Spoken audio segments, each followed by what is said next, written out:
Other Aussies up with me right now? You guys crazy like me? It's 5:30 in the morning, Sunday morning here in Australia. I'm live streaming from Sydney. If you're new to the channel, I say welcome. If you're already a subscriber, you've been with me for a while, I say thank you. Whatever you do, let's like this video. Let me know where you're tapping in from. We have 3 fights left, Manchester, England. That's why I set my alarm to get up.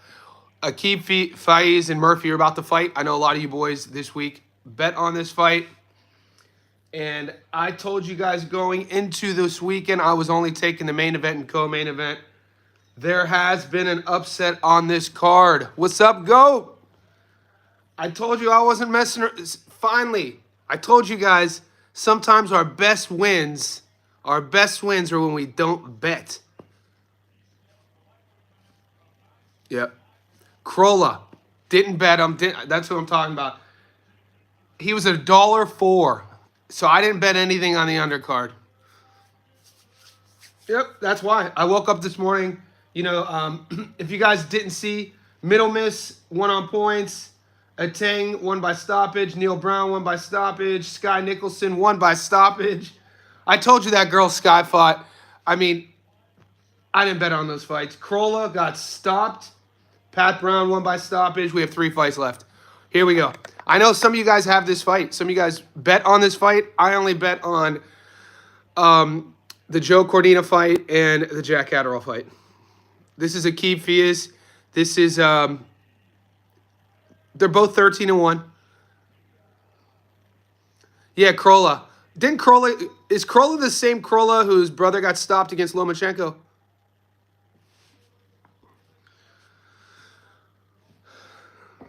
I think so. I recognize the last name. Oh, you guys are the first humans I've spoken to today. I literally just rolled out of bed, did a little bit of a stretch, had a bit of an espresso, brushed my teeth, and now I'm here. So if I'm a little bit rusty, ease in with me. All right, what's up, Toya? What's up, History Vault? Yeah, David, I remember as well. All right, the fight just started. All you people everybody who took Fiaz, good luck. Everyone who took Murphy, good luck. Murphy looks like the bigger guy in there. Both of these guys, this is kind of one of those like domestic level on the English level fights. The winner puts themselves in a position to fight for one of those regional belts. And this is kind of the hierarchy for fighters throughout, as they're growing through their career who want to eventually challenge for, world titles. You have to take this route. Murphy's the taller guy, bigger guy. Murphy looks like he's in a different weight class. That just might, obviously he just has the bigger frame. What's up, Heath? If Catterall loses everything, he said the way is, well, if Catterall loses everything, yeah. I am watching this fight on DAZN. Yeah, somebody just said Murphy looks like an ancient boxer. Murphy looks like a throwback, dude. He has the grease slick back hair. Does he have a mustache? Yep, little bit of a mustache. Murphy looks like one of those guys who would play a boxer in a black and white film in Hollywood. No shade to Murphy. He looks like an actor who would play a domestic level boxer in like a film based in the 1930s. He's working at the docks. He's, has no money. His wife just left him. When they got married, he promised her everything, but he couldn't do it. Boxing didn't pay that well. Loses his wife. Now he's trying to make ends meet. This is a story we've heard before, isn't it? This is Murphy. Who was your pick for this fight? I didn't bet this fight. Guys, we grow and we learn from our mistakes. This weekend, I only bet on the main and co-main because the last few weeks we've seen $4s lose, we've seen $6s lose, and once again, if you guys pick William Krolla, he was $4. He lost. So I picked. So I have a couple things working for the next 2 fights. I have a knockdown prop that we know how. What's up, Tipkin? We know how these props work. When we hit these knockdown props, we look like geniuses, and then when we don't, we look like fools. That's with any bet. So in the knockdown prop, oh, nice little. They're exchanging in the middle. The boys are fighting. These guys are just saying, "Eff it, no technique." What a great end to that round. I would have picked to keep Fiaz. I would have picked Fiaz. Yeah, David, I agree. Like, as a fan, I've always told people, as a fan of boxing, I really enjoy watching British boxing. As a gambler, you got to be hesitant. As a gambler, you have to be hesitant. Yeah, Jazza. Yeah, dude, I'm still happy. Dude, I really hope Jazza gets elevated. I think the WBA, this is the rumor. As soon as they make the Lamont Roach fight official, which they haven't, rumor is Jazza's going to get elevated to full champion. Talk about an amazing story. So I have a knockdown prop bet in the Catterall fight. So I'm watching, because of my channel, you boys know, and ladies, I picked Jack to win. I have, hold me accountable to that. For my bet, though, I went really heavy on, I just need one knockdown to win my bet. So I'm banking on the fact that I'm going to be able to, and I want to watch this fight Harlem, because, I'm not sold on Harlem, but a lot of people are. So I'm watching the Harlem versus Jack fight with kind of neutral eyes, just hoping somebody gets knocked down. And then I have Cordino winning as well, which, I mean, it's become a sexy pick over the last 48 hours to pick his opponent, Jarrett Gonzalez. After Zach Parker quit against Ryder, that's when I quit betting on British fighters. I still do, but yeah, Eister, you bring up all valid points. Like I said, as a fan, like I enjoy watching British boxing. It's not, especially at the domestic level, British boxing at the domestic level, and this is supposed to be a compliment, the best version of British boxing was Chris Eubank Jr. versus Conor Benn. Meaning that not the most technical fight. Both guys are leaky in their defense. I don't think either guy in their divisions, I mean, maybe, I don't want to hold them back, but like, to see them becoming a full world champion, I don't know if that would happen, but it's exciting. They don't really care about defense, and they just want to knock your head off. But do I bet all the time on British boxing? No.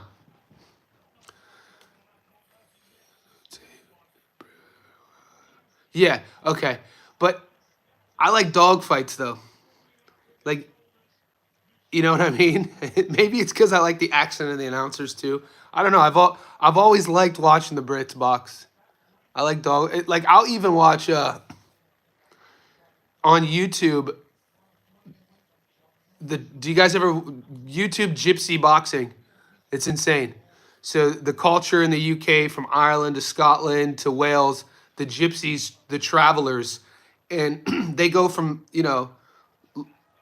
lot to lot wherever they call home, and they set up these bare knuckle boxing fights, and it's pretty fun. It's one of my favorite things to do, to watch on YouTube. Yeah, Fiaz looks crispier, but I gotta tell you, Murphy looks more. What I'm seeing, Murphy's landing more. But Fiaz is just going through the gears right now. He's you can tell he's not. Yeah, he hasn't unlocked everything yet. I think Murphy started off better. Do you know about Top Dog in Russia? What's up, Tipkin? No, I don't. Educate me. Educate me, Tipkin. Thoughts on Bam versus Puma on the Riyadh season? Yeah, what's up, Heath? What's up, Joshua? Joshua's asking me about Bam versus my only issue with Puma, the announcement, and I posted about this, is like, I'm not a fan. We talked about this before Caleb versus Resendez. We talked about this on the live stream. Somebody brought this up, and I said I agreed with them. I'm not a fan of look-ahead fights. It's always been in the sport. But I feel with, the sport's never been visibly promoted globally due to social media than it is now. And so when you have Bam fighting Cafu in a week or so, I think maybe disrespect isn't the right word. It's a distraction to both guys. Bam better, and Bam's going to be focused. He's the ultimate professional. He's still young though. To think that he has to, he has Cafu here and then he has Puma here. I mean, I'd like to talk to Bam and his camp. I wonder if his team was behind announcing that, or if it was strictly for promotional. It sounded strictly for promotional. What's up, Money Meech? Guys, whenever you're tuning in, let's like this video. We are round 3 of Fiaz versus Murphy. And then we got Cordina versus Jarrett Gonzalez, and then the main with Jack versus Harlem. Yeah, I'm not a big... So, Josh, to answer your question, stylistically, it's of course, we love that fight. I just don't like how the business side of it. Russian bare knuckle with hay bales. Tipkin, I've never heard of that. That sounds insane. Who is cat food? Also, Bam is going to destroy Cafu. Probably the weakest link. Yeah, but still, even if he's going to destroy Cafu, anybody can win in there. You know what I mean? You got to respect your opponent. We know that time and time again. Anybody can win in there. Yeah, Bam is one of my favorites as well.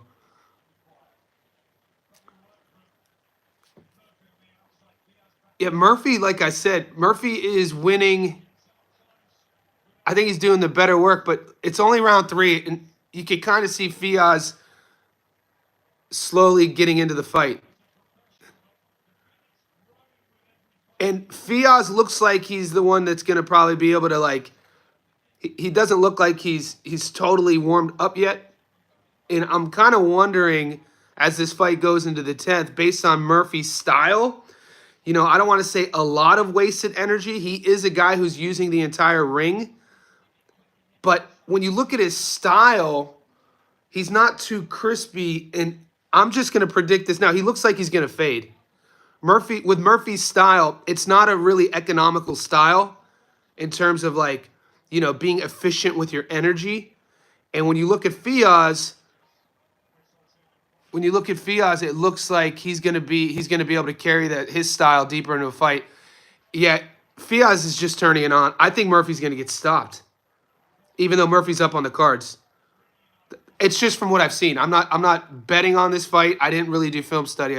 I'm just going on what I've seen. His heart isn't into it. Eister, who you talking about? Made a lot of money now. Whose heart isn't into it?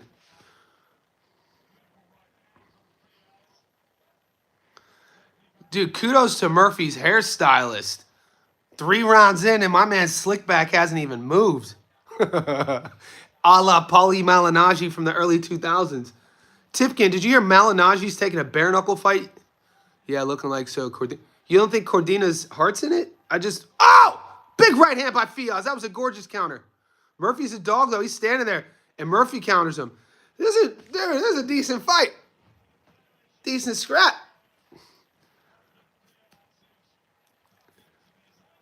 It's good that Bam is fighting Puma in November. They're pushing Bam for... Yeah.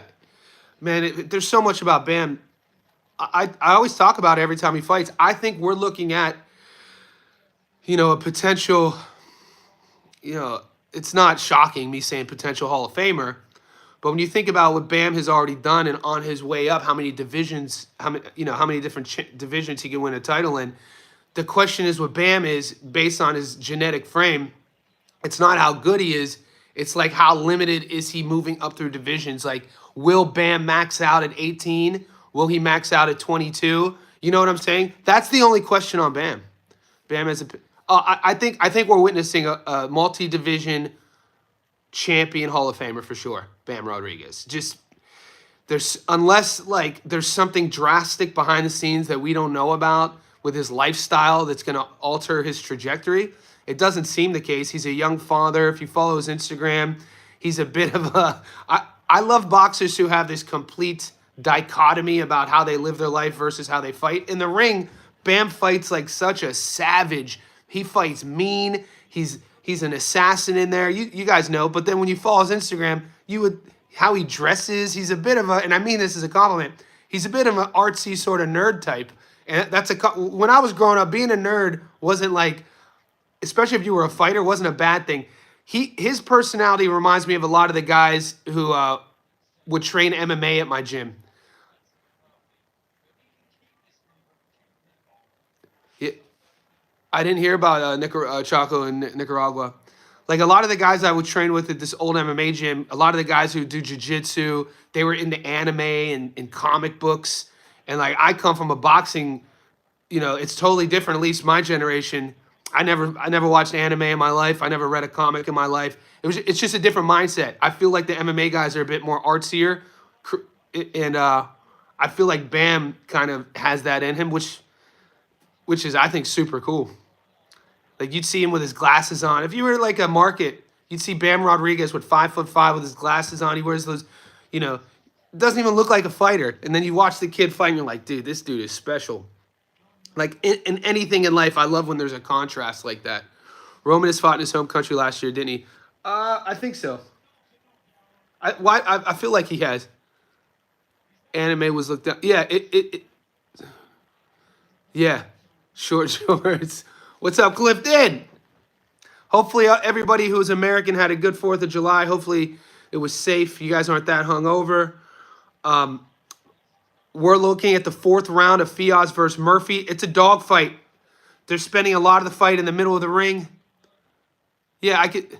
No, yeah, Norman. I think it's more of a generational thing.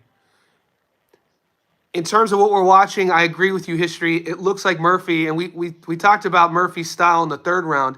I don't think he's going to be able to carry his style later on into this fight. He's not economical. Bud versus Boots. I don't like looking ahead. We should be talking about Bud versus Canelo. I never got an answer on your opinion. Oh, Valero. I didn't see the question. You're talking about Edwin. I did a documentary on Edwin Valero. One of the most brutal fighters of all time. Yeah, I know about Valero. Oh, big body rip. This is a fun fight, guys. Well, different incidences between the two fighters, but there's parallels. Edwin Valero and then Carlos Monzon. Monzon's one of my all-time favorite middleweights ever. He's an Argentinian fighter. And if you don't know about Carlos Monzon, you should Google him. This is a guy that, in his day, he's 2 generations before Valero. But Monzon in his day was such a legend and was such a famous boxer internationally. This guy would jet set in the, I think, 60s and 70s on private jets with models. He was a rock star, Carlos Monzon. He has, in Argentina, like a 30-foot statue of him. The guy was a legend, and he was such a maniac. He was such a maniac, one of the craziest. Well, he didn't really, listen to Monzon's story is insane. I think he was in, don't quote me on the cities. I did a short documentary on him about 5 years ago. Don't quote me on the cities, but I'm pretty sure if I remember correctly, he was partying with, I think she was like a runway model or an actress, either like French or Italian, and they're on a balcony of this sort of hotel, I think, and he throws her off of the balcony, and then he jumps off of the balcony. And he didn't die. He gets arrested, goes to jail, gets imprisoned, kind of has that storybook, turns his life around while he's locked up and incarcerated, just because of the violent crime with women. I think the parallel for me, the Monzon and Valero is probably the violent crime, how their legacy was written. And so Monzon's in prison, he's incarcerated, and as his release date is approaching, he's getting more and more sort of freedoms. And during one of these freedoms, he's allowed to leave the prison and go visit family members off-site. And he's in like a jail transportation vehicle. And on one of those visits, that jail transportation vehicle got into a crash and he died. Tragic. So yeah, the parallels are basically big left hook. Both boys are exchanging hooks. 2 minutes left in the 5th. Yeah, Monzon, one of my favorite highlight reels. Yeah, both guys are, they always talk about don't hook with a hooker. I don't think either one of these guys has, I think one guy has 1 or 2 knockouts on their record. The other guy might not have a knockout. So they're both hooking with each other. And because you don't really see that a lot in boxing. You don't really see, because at the highest level, You can't just stand in the middle of the ring and exchange hooks. Somebody's going to bed. So when you do see it, it's kind of like, you know what I'm saying? So this is one of those fights. They've exchanged hooks in the middle like 3 or 4 times. You don't really. It's one of those things you don't really see a lot in high level boxing, but domestic level, especially throwing hooks at the same time, like exchanging hooks at the same time is insane. Can't wait for the Ring 3 card next. Yeah, Josh, there's so many fights next. Guys, wherever you're tuning in, let's like this video. Subscribe if you haven't.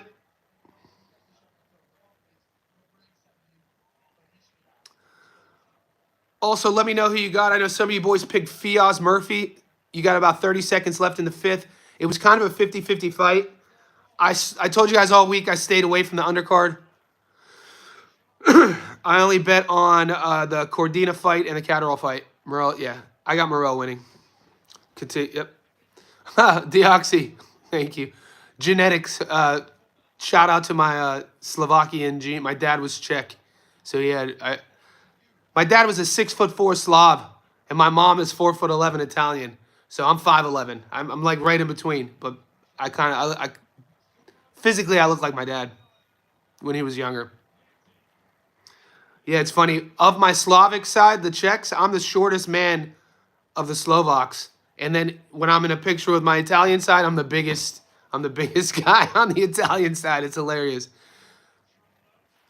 So some of you boys are saying that you don't think Catterall is motivated.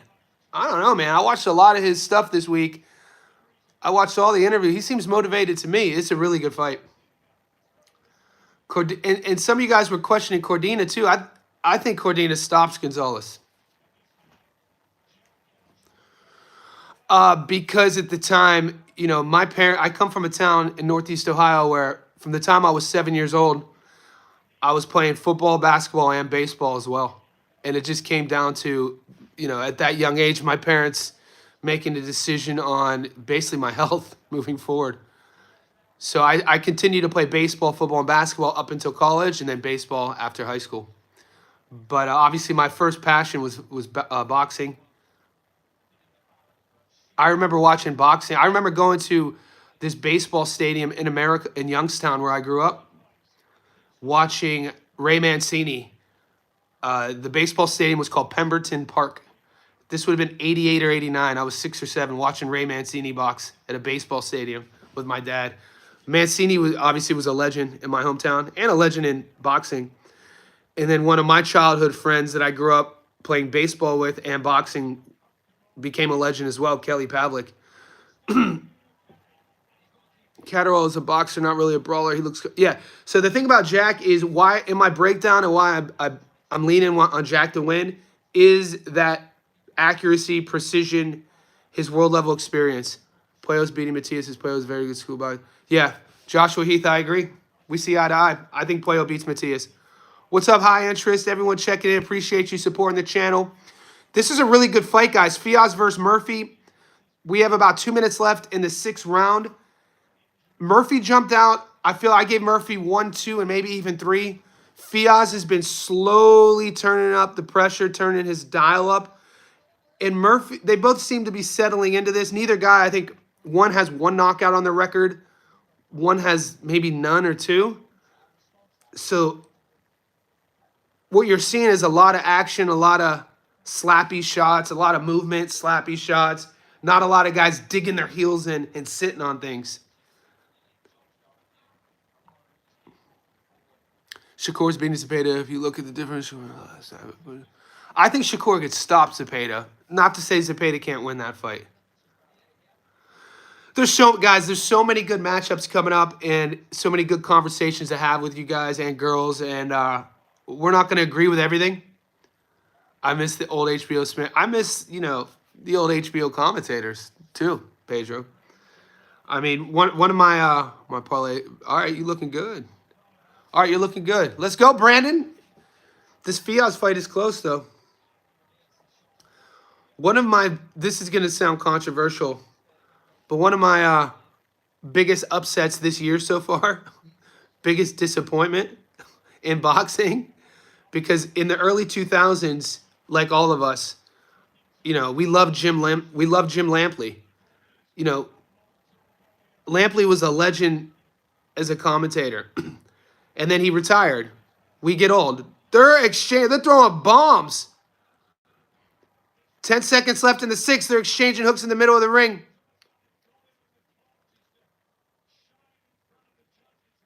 So Lampley retires after a long historical career, and then he comes back for that card in Times Square, and he was absolutely horrible. I don't care. Jim Lampley's commentary for the Devin Haney fight was so one-sided and so biased. I wish he wouldn't have come back. It bummed me out.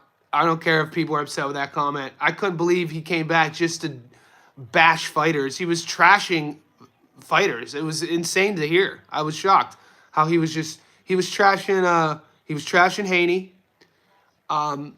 Specifically the Haney Ramirez fight. It was almost like, dude, did you get paid to come back and create, this narrative around Haney? Wasn't the most exciting fight, but you'd expect to lean on a guy like Lampley, a voice of reason in the ring. Like, I loved his work, especially his narrative work after fights.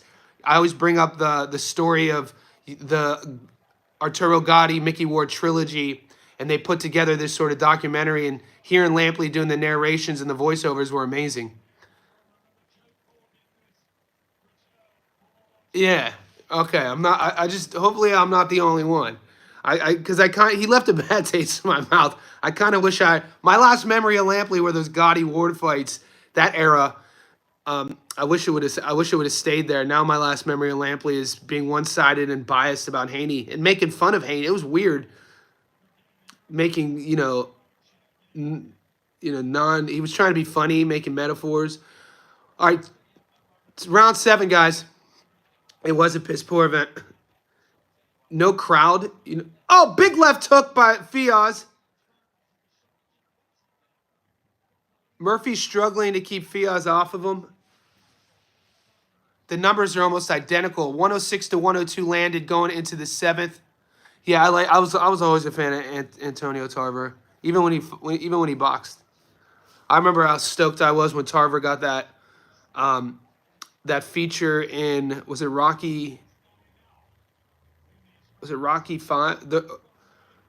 Rocky Balboa. Yeah, because Rocky 5 was Tommy Morrison. Balboa was Tarver, I'm pretty sure. Oh, big right hand! The thing is, I don't know if either one of these guys has the power to stop, each other. And it's right now, it's razor close. It depends on, how they're scoring these mid rounds. I give Fiaz a lot, I think 4, 5, maybe 6. I gave Murphy 1, 2, and maybe 3. This is a minute left in the 7th. I didn't bet on this fight. I think what I'm seeing is Fiaz is doing the better work now. What's up, Pedro? A minute left in the 7th. Fiaz Murphy. It's a really close fight, guys. It just depends on how you're scoring it. The punch stats landed going into the 7th was 106 to 102. What? They have Fiaz as an 8 to 1. Live betting, guys. All right, this is what I wanted to ask you guys because I've never done live betting. I wanted to bring it up. GOAT, is this where when people say I make a lot of money on live betting, is it because they can predict how the fight is turning? Because if it's 8 to 1 Murphy, I mean, why not call that in and sprinkle something on it? Because it could be who knows how these judges are scoring it? Because Murphy's output is there. I think Fiaz is doing the classier work, when he's throwing. Oh, it's a fun fight. It's really hard to score. Yeah, if you could get Murphy at 8 to 1 right now, I mean, that might be worth a little sprinkle. Because it's super close, guys. What are your thoughts on Nikolai Valuev? Is Valuev... why did I just hear that name again?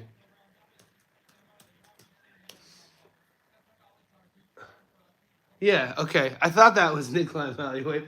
Holyfield, the giant. He was the giant Russian. I think he was one of the most imposing...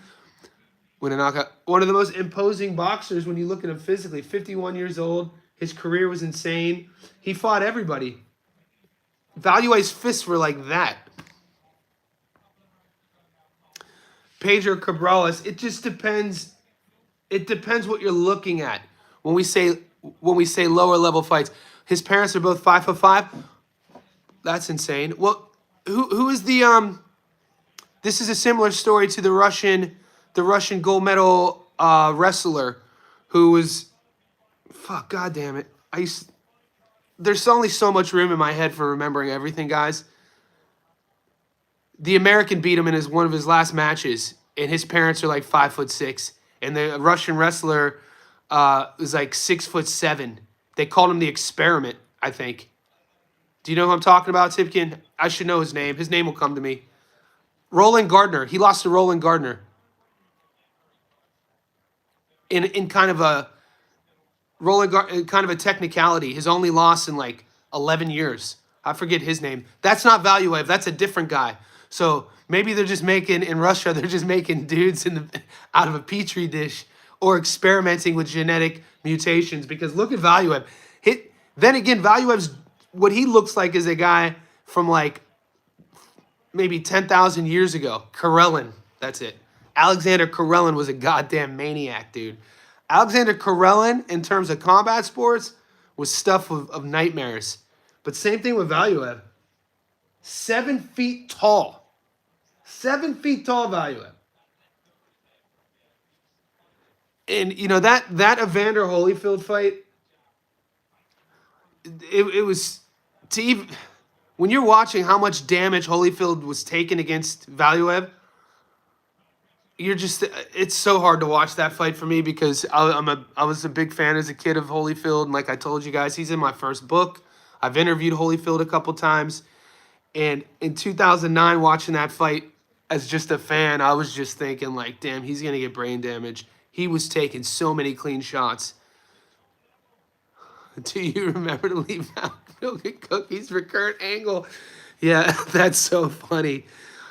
Angle is another crazy story in terms of what he accomplished at the Olympics. You know, well documented. He had a broken spine. He's a Pittsburgh, Pennsylvania kid. So I spent a year at the University of Pittsburgh, and Kurt Angle was he was well respected before his WWF days. So I was into WWF in the 90s, so I never watched him in wrestling, but I knew more about him because I was in MMA. Yeah, Money Meats, yeah, I hate that fight, watching Holyfield versus Vitor. And you know, I followed Vitor's entire career in MMA, and I hate how whoever made that fight, because Vitor was still in his fight career, and he fought him so fucking mean, dude. Like, and it sucked to see. It was awful. Do you remember him being in the Warrior movie? Was Warrior with you guys are gonna get disappointed. I don't watch a lot of films. I don't watch a lot of movies.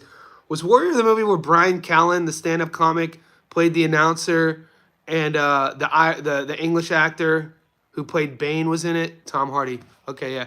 I don't watch a lot of movies, but I watched it. Turkey wants to do Canelo Benavidez. I'm kind of, guys, I'm getting trolled right now on Instagram. So if you go to my personal Instagram, it's just my name. I'm not telling you to go there. Just my personal Instagram. I used to be so much more active 10 years ago on my Instagram. In like 2016, I got my Instagram up to like 40,000 followers, and it's only at 42. I'm only referencing this because last night or 2 nights ago, Turkey posted this post, and I commented on his post, and I said, how about you do us a favor, Turkey? Watch some old fights for us. Start with Henry Armstrong, watch Sugar Ray Robinson, work your way to Muhammad Ali, and then work through the 80s. We just need, because you could tell he doesn't know shit about boxing. When you're talking to a guy or listening to a guy speak, you can know if they've ever, if they know something about what they're talking about, or if they just have, obviously we know about his vested interest in the sport. It's sports washing. He acts like he's a huge combat sports fan. Call it controversial. We know about the Saudi government with MBS. We know about Jamal Khashoggi with the Washington Post.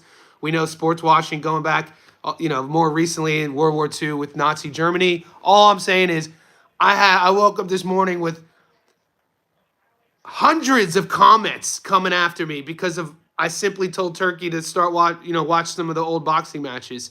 It's pretty hilarious because he says some of the most outlandish things. And I don't like how he's just rushed onto the scene trying to change the sport. You could say what you will about him promoting the sport, good, but you can't rush things. You can't just be irreverent either as well. Like, I don't like how he treated Raleigh. If everything Raleigh said about how he was treated in New York, that's piss poor. You know, I think he's gonna be salty. I think Berlanga. We'll see what happens with Berlanga and his boy Shiraz. Sky Nicholson for getting the stoppage wasn't good yesterday. She did what she wasn't doing before.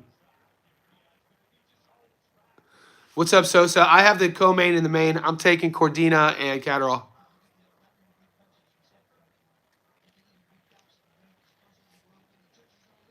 Yeah. Guys, 90 seconds left in the 9th round. Going into this fight, this was a 50-50 fight. And I think it's pretty much a 50-50 fight still. Yitro, good luck with that. I'm loving it.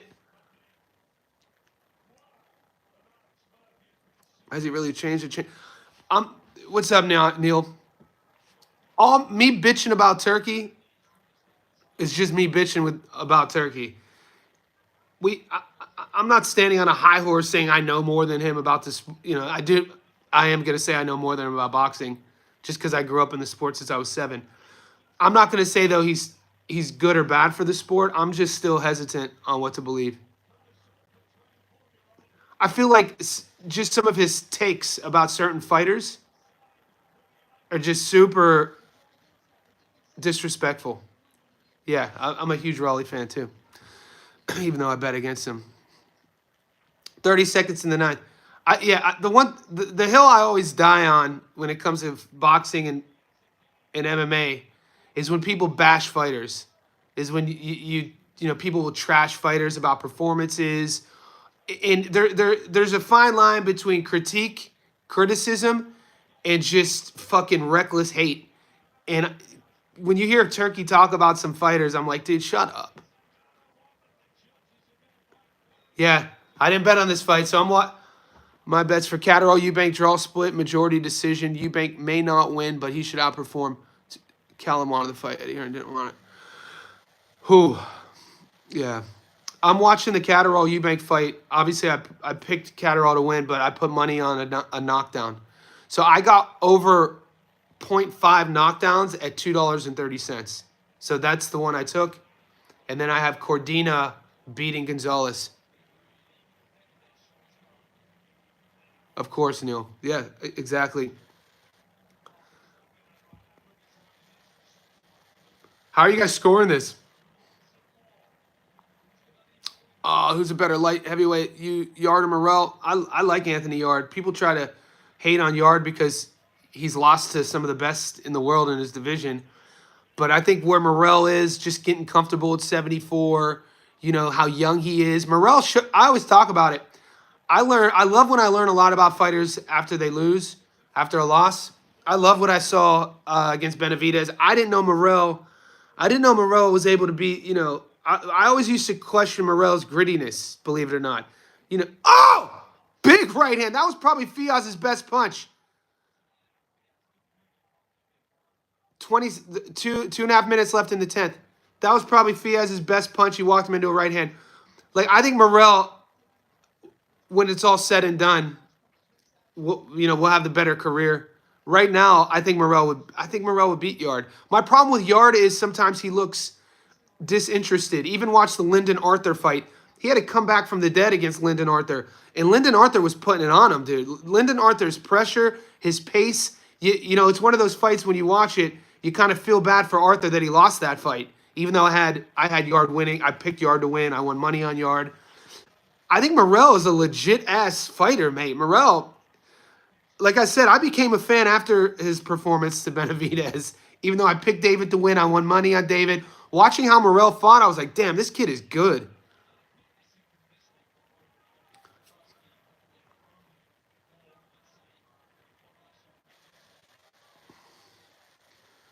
Amon Katia, people are high on. He's trained by Jim Cambosis, George's dad. So here in Australia, We've been hearing about Katia for a couple years. Yeah, this is a good fight, guys. 90 seconds. Murphy's durable. I think that Fiaz, like I said, especially from the fourth round onwards, just is edging in on the scorecard slightly, just slightly, just in terms of the crispiness of his work, the sharpness of his work, and also the body language. I'm not saying Murphy has been hurt, but the manager, yeah, he's his manager. But because he's his manager, he gets written about a lot down here. Murphy's body language as a fighter, he kind of always looks a little tired. Yeah, Fiaz is landing that backhand. He's been landing that big backhand. And like when Murphy gets hurt, his body language is interesting.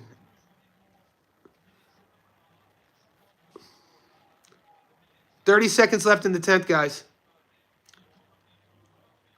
Like the thing with Murphy, so I don't know what the announcers are saying, especially MMA fighters, because they fight more often and have a likely of weird strains, tears, etc. Murphy is gassed.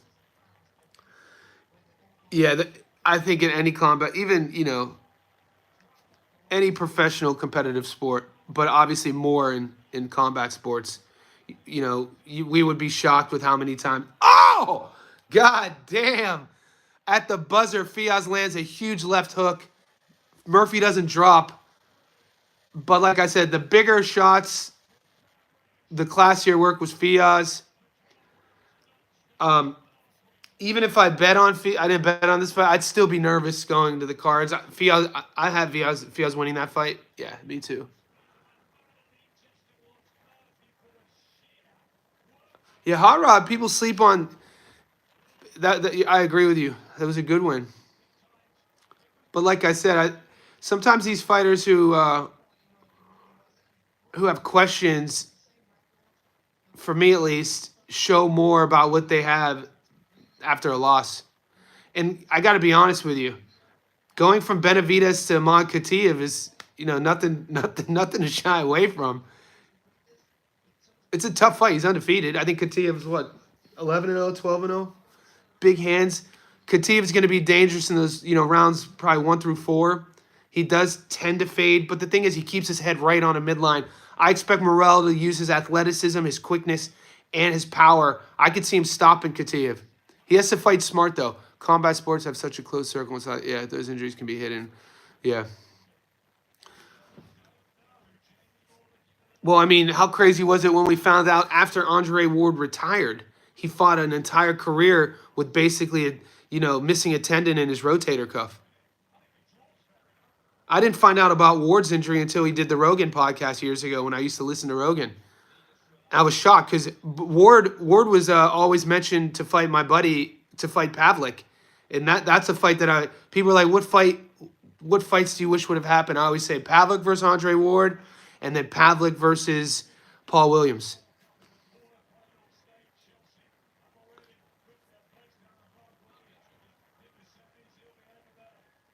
I remember when Kelly, at the end of his career, those fights when he fought Gary Lockett, he went out west and he left Youngstown. He trained his entire career at Southside Boxing with Jack Lowe, Youngstown, Ohio. And then he left to go train with Robert Garcia and those boys out in California. And he was talking about sparring David Benavidez when Benavidez was like in his teens. And people knew about David Benavidez, obviously, because of his brother.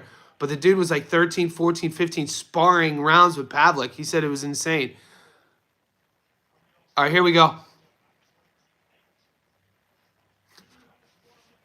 Who has won this? I'm glad I didn't bet on it. I think it's a clear Fiaz victory. It could be a draw. I was talking a lot. I was.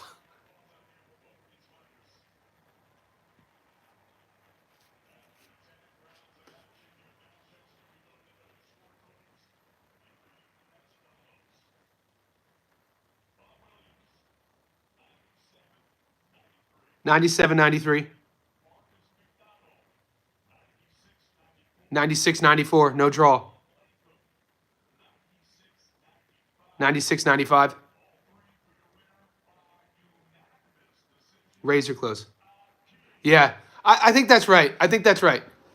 I think that's a good decision. Andy Diaz have plenty to set aside for next week. Going to be a great. Yeah, there's so many fights, guys. Julius, you think that was a robbery? Did we watch the same fight? Especially to use the word disgusting there. Nah. Did you? You obviously bet this fight, Julius. Ah. Did you, to use the word adjective, to use the adjective disgusting on a razor thin fight tells me that you picked the other dude. Yeah, Fiaz won that. Oh, that somebody has a good eye. That is Dave Allen. I want to see Dave Allen. Maybe who do you guys want to see? Yeah, Julius bet the whole crib on Murphy. You could tell. Disgust the word. I think I used the word disgusting. I don't know if I've ever used. Actually, in my generation, we would use the word disgusting if somebody was like ultra like talented, like did something amazing. Like if in baseball, if somebody throws a no hitter, we'd be like, man, Jason was disgusting last night. We'd use disgusting like that. Or that fool's disgusting, meaning like that dude's a beast. Yeah, I think Fiaz was just doing the better stuff. All right, we got two fights now. This is nasty. Yep, nasty.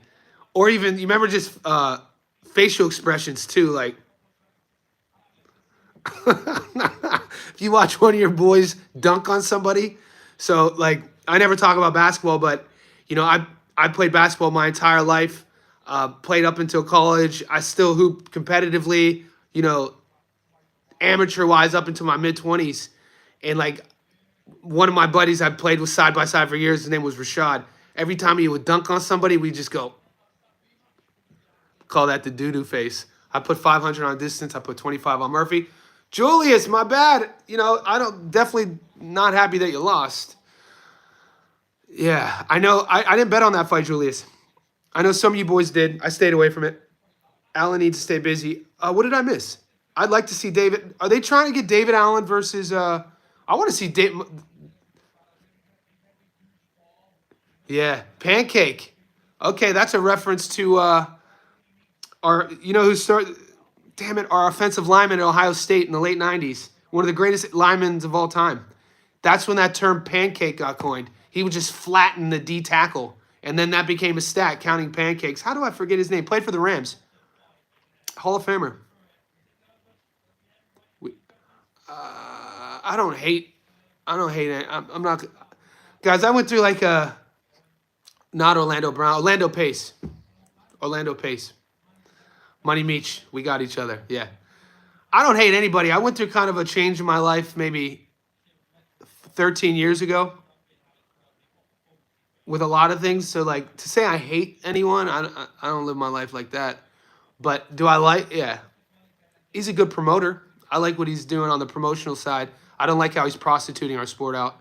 That's it. You guys know how I stand on that. That's why I didn't feature his fights on the channel. Yeah. Get in there with Jai Apataya. Let me see what time it is. You know what I mean? Like, call out Jai. And I got to be honest with you. I'm not that high up on Zerto in terms of, like,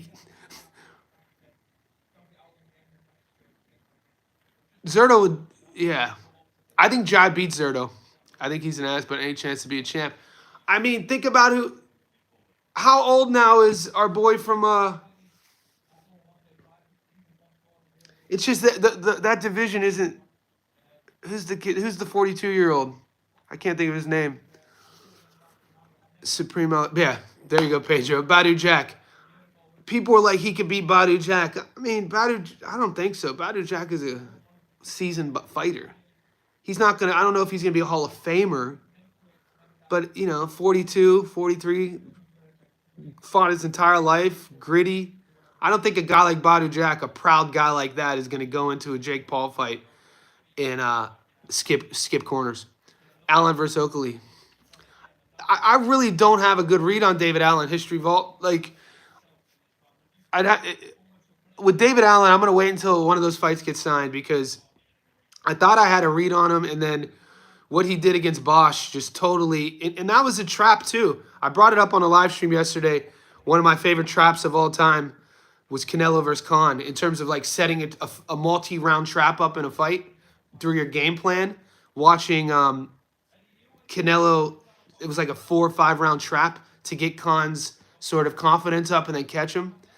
Allen, when you watch what he happened in the first fight and then how he knocked the big fella out in the second fight, that's exactly what he did too. He set up a trap.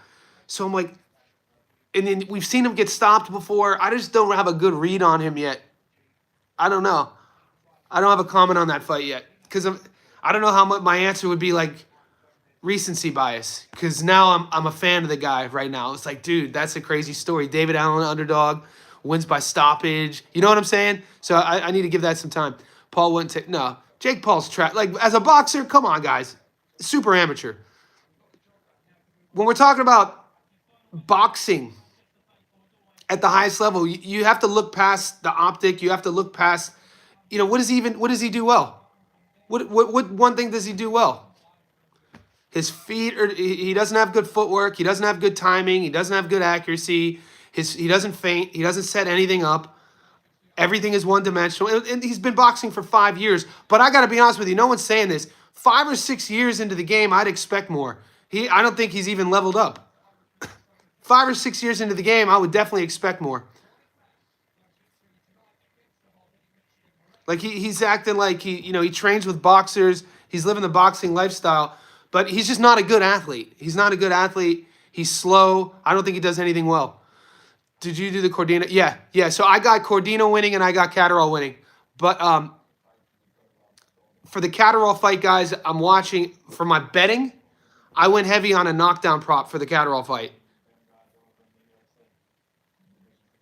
Dude, everyone's saying it's a robbery. It's not a robbery, Rich. It was a close fight. To call it a robbery, we're gonna call you out on our channel for that. We're not gonna. I can't let that. Yeah, that's a false narrative. A robbery is Jack Catterall versus Josh Taylor 1. That's a robbery. Fiaz versus Olmate is not a robbery. Fiaz won that fight.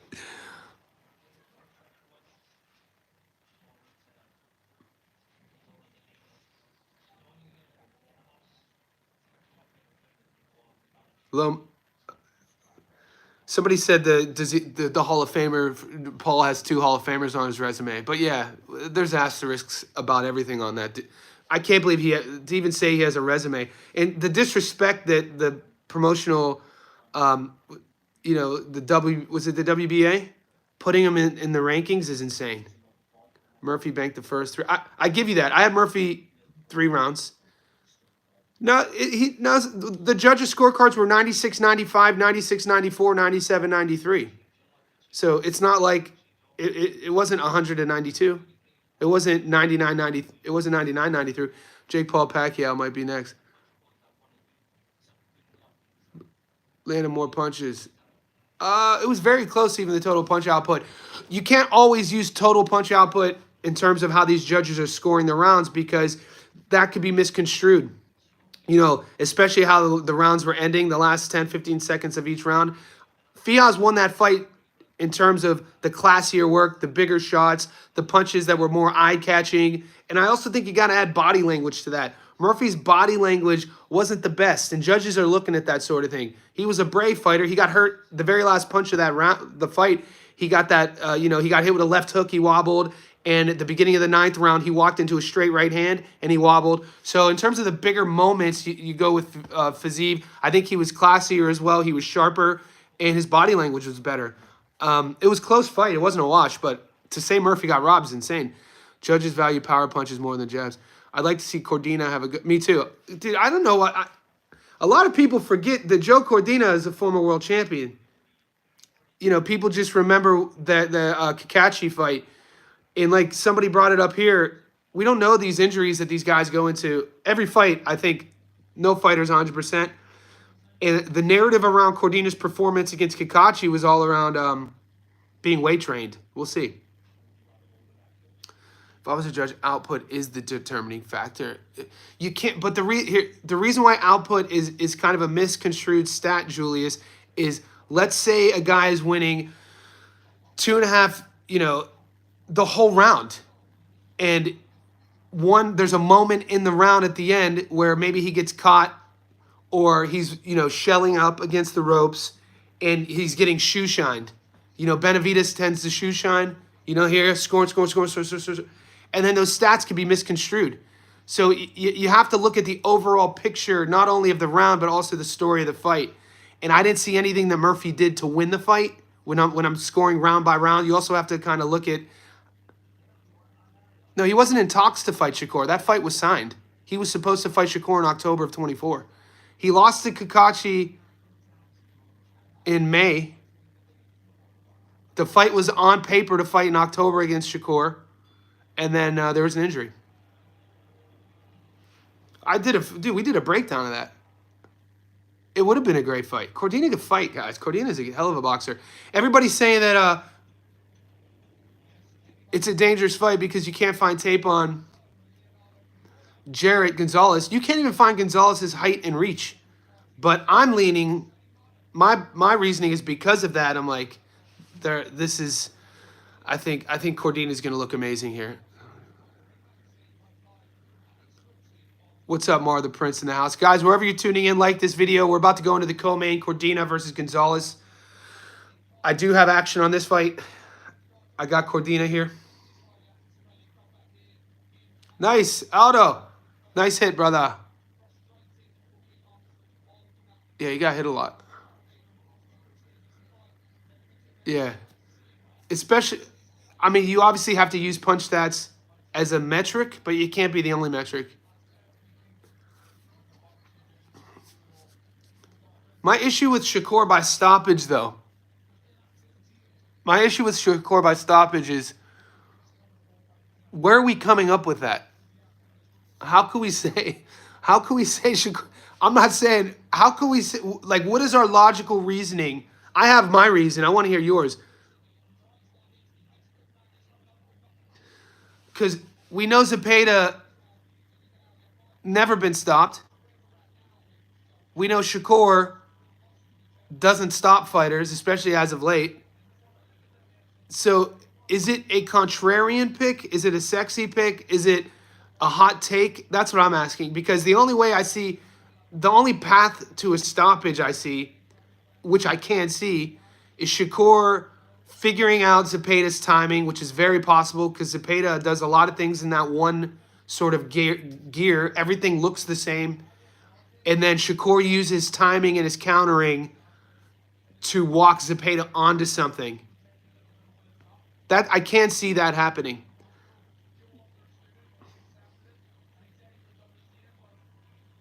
And it's funny, on the live stream I was asked my favorite Shakur performance. I still to this day love the Jamel Herring performance at 130. And then just, I think yesterday, it was one of the promotional companies shared that performance. Because that was an aggressive Shakur. And Herring was coming off of his big victory in the UK when Jamel beat, who did Jamel beat? Was it Warrington? Shakur going to take unnecessary risks, though. I think Zepeda's style forces you to kind of like, Zepeda's style presents you with no other options to take so and so risk. You know what I mean? Oscar Valdez, that's a good call. Yeah, people sleep on Harry. Jamel, classy champ, classy former champ. He came down to Australia and fought my boy Jackson England. And Jackson won a close. No one talks about Jackson. Jackson England, his only loss, he lost 2 close fights. One loss to Liam Wilson, which you could have given to Jackson England. And then another Fleming, who's world class, and lost to Fleming. I think Jackson now is ranked in the top 30 at 130. Would you fight Mike? I'm not even. Do you ever go and watch? Yeah. I go all the fights, Tipkin, when they're in Sydney. And sometimes I'll go to Melbourne to see fights. Zepeda's not. No, Zepeda's world class. Zepeda's world class. Who's the best lightweight non-champion to you at 135? There's a few of them. Before I answer that, give me a second.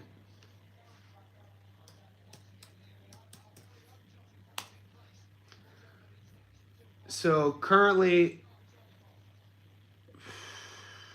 guys, we're getting ready for the co-main. I was just asked who's my favorite lightweight 135 non-champion. I mean, probably because I mean, it's hard for me to get past Abdullah Mason. I'm a huge Abdullah Mason fan, strictly because he's from Northeast Ohio. I'm from Northeast Ohio, sort of, and the way he fights, and he's young. I like Mason a lot. I can't wait for that Sam Noakes fight.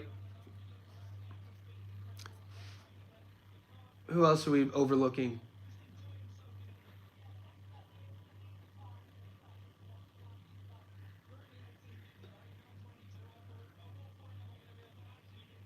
I like watching Andy Cruz.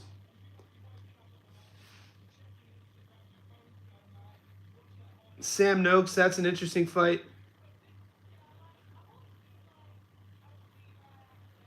I kind of wish that Justin Paldo fight wasn't canceled. I wanted to see what Paldo looked like.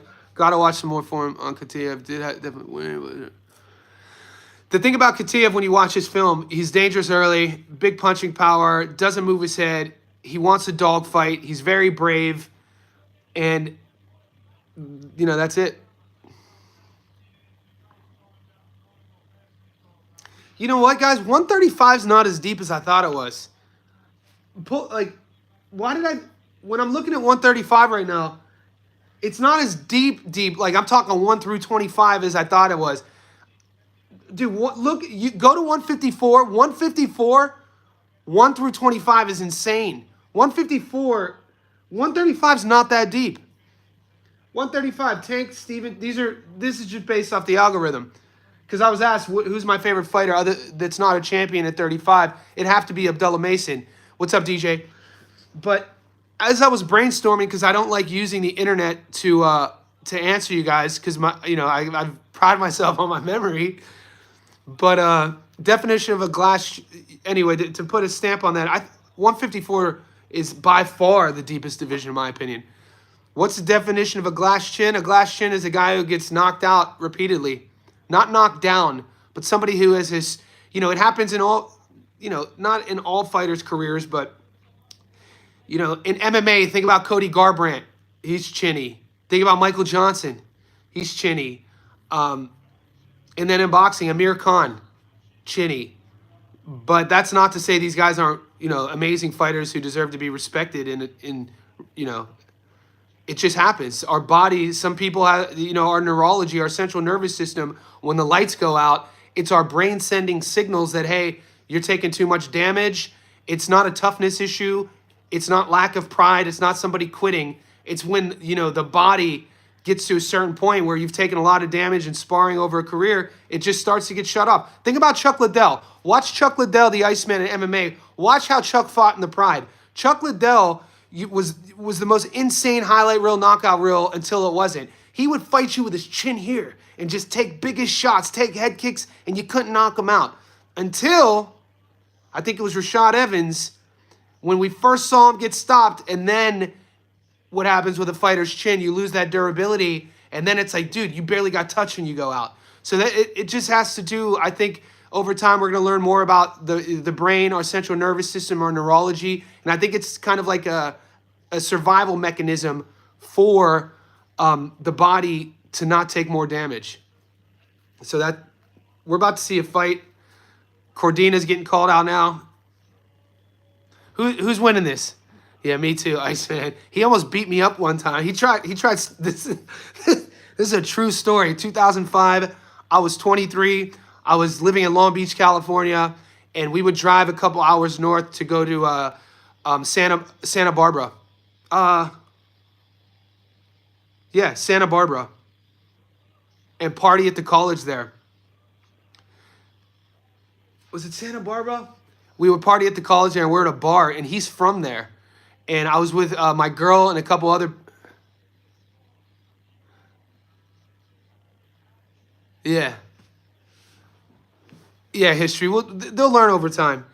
And Chuck Liddell was super hammered, and he started he was trying to pick fights with everybody. He didn't fight me. He tried to fight me, but I was fortunate he didn't try to fight me. He didn't hit me. That dude was a monster. Guys, we got Cordina walking out right now. I got action on this fight. I got Cordina beating Gonzalez. Gonzalez is a guy you can't find a lot of no film on. I broke this fight down on the channel. There's a Muay Thai fight from Gonzalez you could find, and then a 2020 first round knockout. This, I think, is his first fight that's not 8 rounds. Yeah, every time people ask me about street fighting, some people get, it's weird, people get offended because they think I'm trying to brag, but I come from an era and a generation where my first street fight was, I was 7 years old. I went to a school in Youngstown where we had 13 boys and 1 girl. And I could tell you, it was called St. Anthony's in Briar Hill, Youngstown, Ohio. And we went to school together from the time we were kindergarten to 8th grade. And we started doing organized fights when we were 7. And we had one rule. We'd fight in the bathrooms, and the one rule was before the fight, if anybody told on anybody, we were jumping you. We were 7. I definitely have a chin. Look how big my head is. I could definitely take a shot. The only time I've ever been rattled, I had a flash knockdown in 2021 sparring during the pandemic against old man Carl. I told the story on a live stream before. The hardest I've ever been hit was against one of my guys I spar with, 54, 55 years old, Aussie white dude who grew up building cabins. He sells retirement villages now. But we still spar to this day. But he caught me at the end of a round. I had my hands down, and he threw a fucking hook. I didn't even see the punch coming. And when you get a flash knockdown, black, white light, boom, knees go weak, boom, I bounce right back up and finish the round. But I was depressed for a week because when you get concussed, it could lead to like depression. And I remember telling my girlfriend after that happened, she was like, when old man Carl knocked you down, you never stopped talking about it. I talked about it all fucking week because we sparred the very next week and I beat the piss out of him. So yeah, I've been boxing and fighting since I was 7. I'm an old man now. Yeah. All right, guys, here we go. Where's your money at? Let's talk about these fights. Wherever you are, let's like this video. We got the co-main. Are we about to see? Is Jared Gonzalez going to continue the Mexican versus Brit narrative? Yeah, old man Carl. I beat the piss out of him the following session, dude. He threw a hook. Like, I would never throw. The punch he threw and landed, I would never even throw in sparring. Are we about to see the Mexican especial? El Mexicano especial? I actually don't know. It's crazy because I'm confident in Cordina, but what if we see Jared Gonzalez come out and just look like a world-class fighter? I think so. Let's go, Cordina. Come on. I got action now. Cordina. No, he's world-class. 2-time world champion. Come on, mate. He lost to Anthony Kakachi, another world champion. It's his only loss. You're out of your mind, mate. And Kakachi's about to fight Raymond Ford. And right now, I think Kakachi beats Ford. Hot take. We'll see. That's not my official prediction. I think I'll post what I picked. On my fight prediction video, I just picked the money line for Cordina. But I think I have a prop bet on the stoppage. Yeah, I have a bet. I picked Cordina to stop this guy. Yeah, whoever just said he wasn't good. Good always comes on here with hot takes, though. We expect that from Good in his hot takes, so I expect it and I respect it. This isn't an echo chamber. We don't have to agree. Gonzalez coming out, 30 seconds gone. He looks loose. I like his body language, looks fast. Already popping the jab. Cordina answers back. The thing about an unknown fighter is, especially if they come out high intensity, you have to match that. You can't let an unknown fighter, Gonzalez is 24. You can't let an unknown fighter with nothing to lose build confidence. So what we're already seeing a minute into the first round is Gonzalez is coming out, trying to get that respect from Cordina. And I do like Cordina did answer the call. He didn't let him sort of do what he wanted. Cordina is trying to. Oh, big right hand. That's a pot shot. I I think Cordina's already for Cordina even to throw that punch he just landed. I think Cordina's already seen what he's needed to see. You know, it's very rare you see a guy a minute and a half into the first round sit back and throw a naked cross like Cordina just did without setting it up. You only see that when you have somebody's timing down. Nice work from Gonzalez. I like Gonzalez's hand speed. Not really sitting on a lot of things. And Cordina looks definitely like the bigger man here. Cordina looks just more stout. Yeah, Gonzalez looks like he's a weight class under. He's doing good work, though, in the pocket there. Lands a nice left hook on Cordina. A minute left in the first.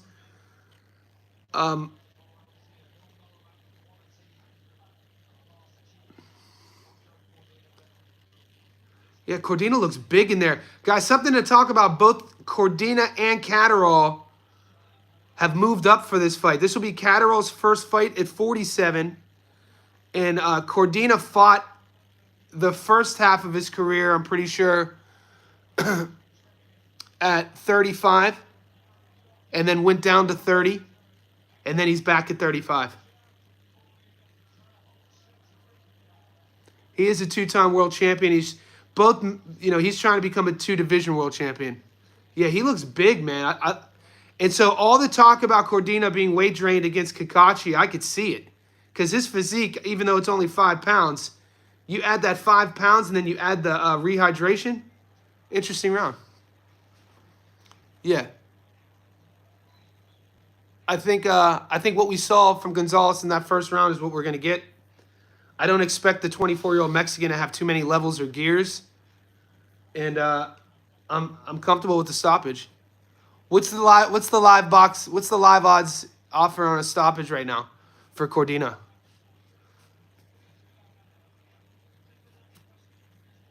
Yeah, because he's just going through the gear. I think if you guys are live bettors, I'm still kind of hesitant. I've never done a live bet. I want to know what the odds are if you could take Cordina to win by stoppage. I got Cordina decision, big plus money. What's up, Armand? I am a coach. Thanks, Armand. I appreciate you at the channel. I appreciate you. Okay, David. I like that. I would jump on it. I'm not. I already have my bets working, but I know some of you boys love live betting. I would jump on that live bet. Yeah. I like you gotta love the bravery of I don't want to just say Mexican fighters because all fighters are brave, but like I always admire the bravery of fighters, and you see it a lot in Mexico. It's not all, obviously it's not akin to just Mexican fighters. But dude, Gonzalez looks like he's 2 divisions smaller than Cordina. It's insane.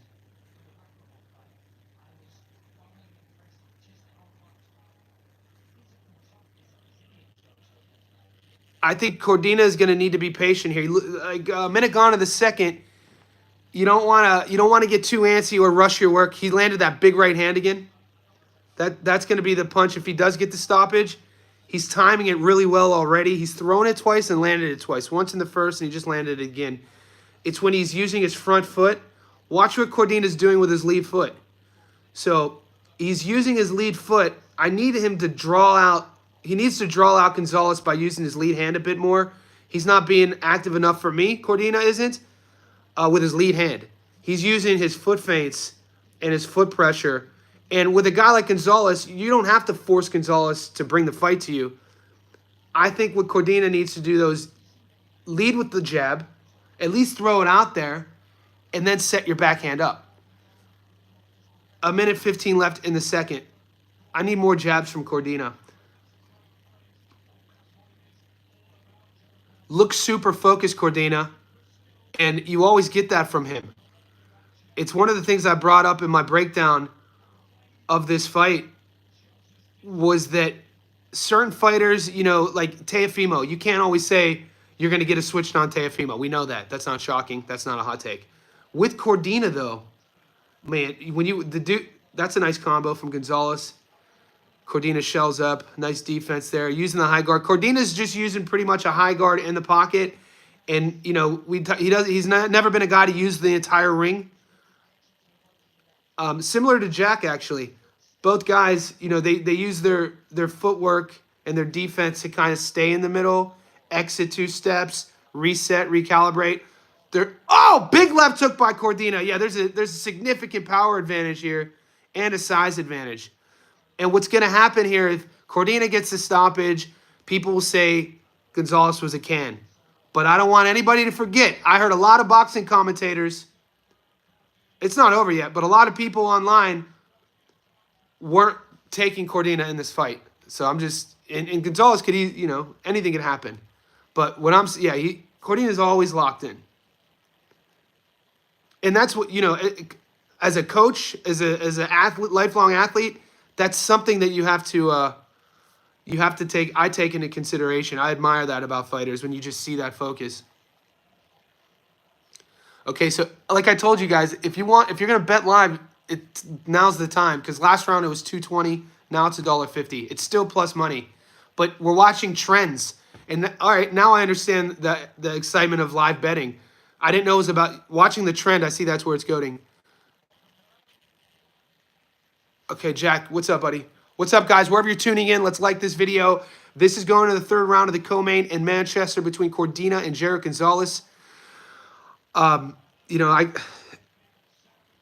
a nerd of the sport. If you're new to the channel, I watch a lot of people's breakdowns. I do my breakdowns. I wasn't understanding the hesitancy from a lot of boxing heads on not taking Cordina, because you know, the kid is a 2-time world champion. And the kid can box. And Jared is, you know, bringing that Mexican brave style. He's slippery. Gonzalez is slippier than I thought he would be. I got to give him that. But his high guard is leaky. Gonzalez is using a high guard, watch, like here rather than here. So that's just he's only 24 years old. He's going to learn a lot.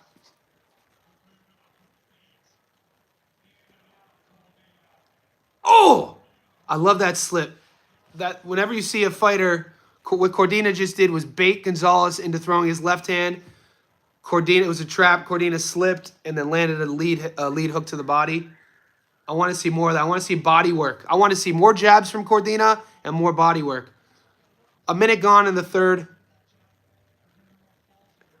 The thing about it is, until this fight gets an outcome, you know, anything can happen. It's boxing. And it's Cordina's first fight at 35. He's coming off his first loss against Kakashi. Yeah, and I just heard the announcer bring up something that I brought up last round. Is what I told you guys, pay attention to how Cordina uses his lead foot. Meaning that an orthodox versus orthodox matchup, both guys have their right hand as their backhand. That's good work from Gonzalez. When that's the matchup and you have an orthodox fighter who wants to land their backhand, like we know what Ryan wants to do. Ryan wants to land his lead hook. So the physics it's going to be different in terms of body positioning where his lead foot's going to be.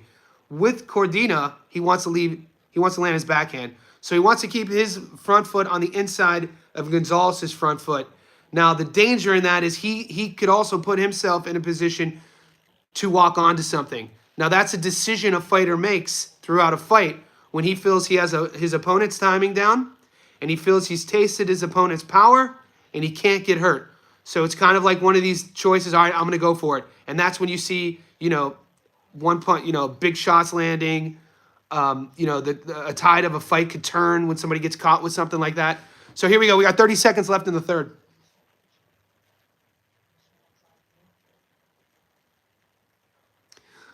Just looking at Gonzalez's frame, I want to see Cordina work the body.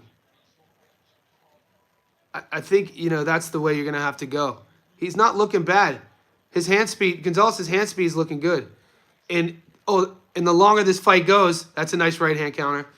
You can't let a young kid get confident, settle into a fight. That's a better round for Gonzalez. It's a good round there. Yeah, dude, the decision bet's looking nice. It's probably 50-50 decision or stoppage. Harlem Eubank. A lot of questions will be answered for me about both guys in the main event. I think Jack's path to victory in terms of becoming a world champion definitely has opened up at 47 versus 40, considering Boots leaving 47 and 2 belts being vacated. You gotta think the winner of this fight at least puts themselves in a position for a title eliminator, maybe even a shot. We'll see. We got Pacquiao and Barrios actually taking place soon. That's insane. What's up, Kane? Guys, this is the start of the 4th round. I got Cordina 2-1. Gonzalez's hand speed is there.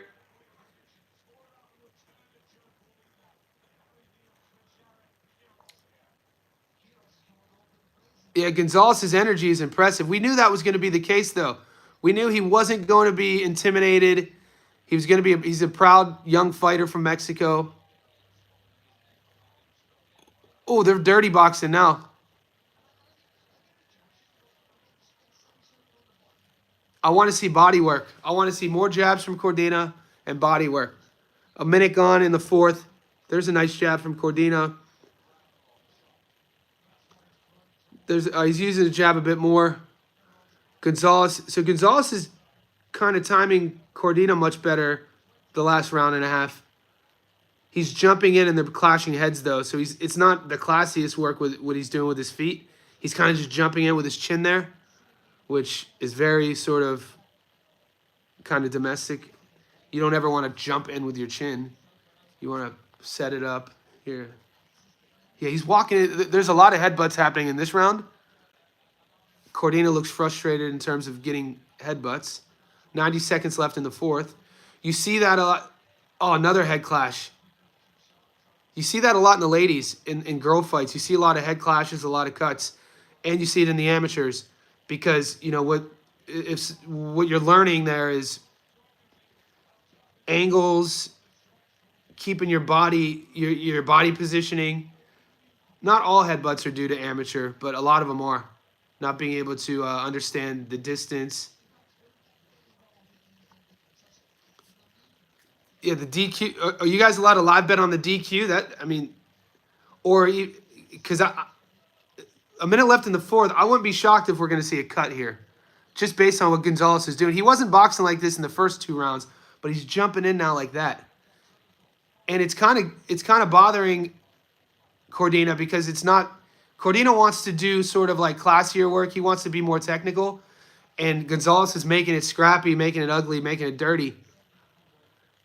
You got to slow a guy like this down to the body, though. Oh, that's a beautiful counter by Cordina. That's the 3rd time he's landed it. He landed the first. There's some body work. That might have hurt him there. Gonzalez, yeah, that body shot looks like it hurt him. Let's go, Cordina. Turn it on. 13 seconds left. That's the first time Gonzalez took a step back. I think that body shot hurt him. That's it. Another good body rip. I don't know if the announcers are talking about it, but I'm just seeing his body language. The last 20 seconds of that fight was Cordina lands a body rip, and it was the first time where Gonzalez takes 2 steps back and stays there, and then he circles. It looked like he was hurt to the body. I don't think Cordina saw it, or maybe he's just being patient. I definitely... Who is this? She must be an amateur fighter. TML Ayton. Okay. The Brit girls... So down here in Sydney, there's a lot of Brits who live down here. Let me know if this is an American thing too. But the British girls, mate, they love doing those... They shave the eyebrows off and just paint them on. We used to see that in the 90s too. The girls at the clubs, they would just draw that little thin boy on.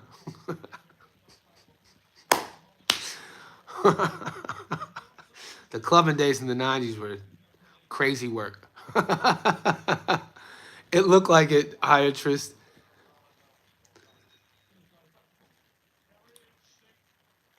I don't know if I'll be no. All right, here we go. I'll keep my opinions to myself.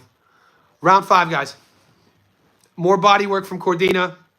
Gonzalez is fighting back. Gonzalez is pushing Cordina back. Look at this kid. Gonzalez is coming out like a madman in this round. Cordina's like, you ain't gonna bully me. Okay. It's heating up. See, this is why in my breakdown I felt like Cordina needs a guy to pressure him and try to bully him.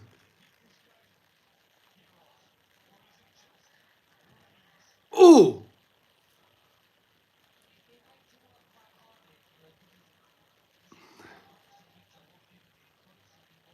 Joe looks durable at 35. Oh, nice body rip. I like that right hook to the body. You don't see it that much from an orthodox fighter. The slap. Danny Garcia used to do it. I used to love Danny Garcia's right to the body and then the left hook up top. He had a couple viral knockouts with that combo. I think that's a Philly combo. There's another body rip.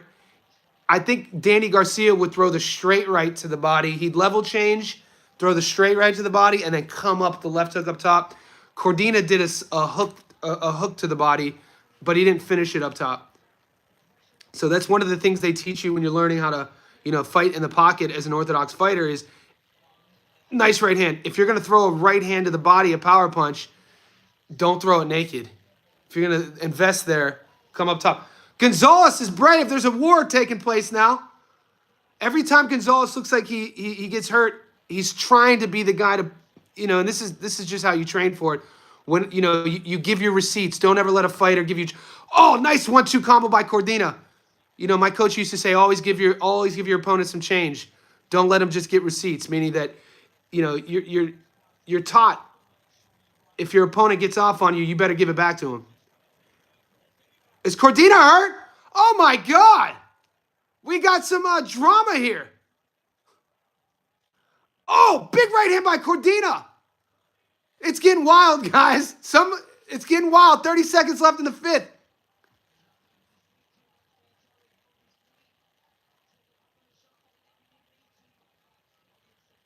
This is a fun round. Round 5. Big right hand by Cordina. Big body work by Cordina.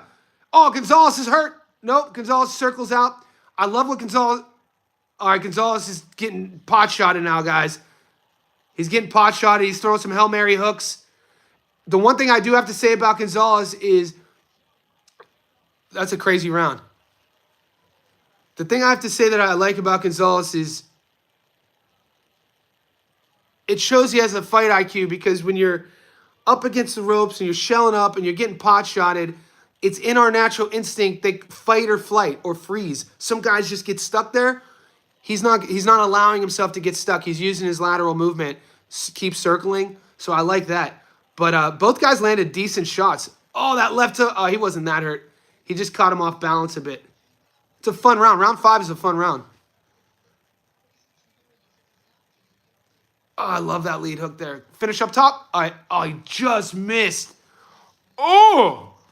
Cordina he almost got dropped there.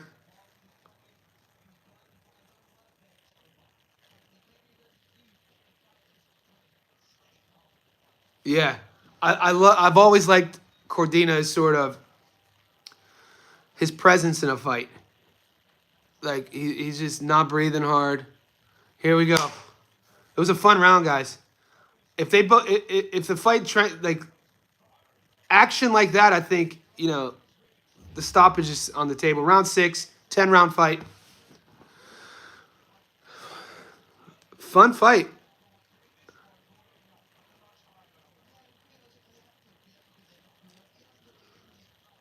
So the last 2 rounds, Gonzalez has pushed Cordina back at the beginning of the round, try to put him on the ropes, land some decent work. Cordina slowly works his way off the ropes, takes the center, feints with the jab. Both kind of reloading right now. A minute gone in the 6th.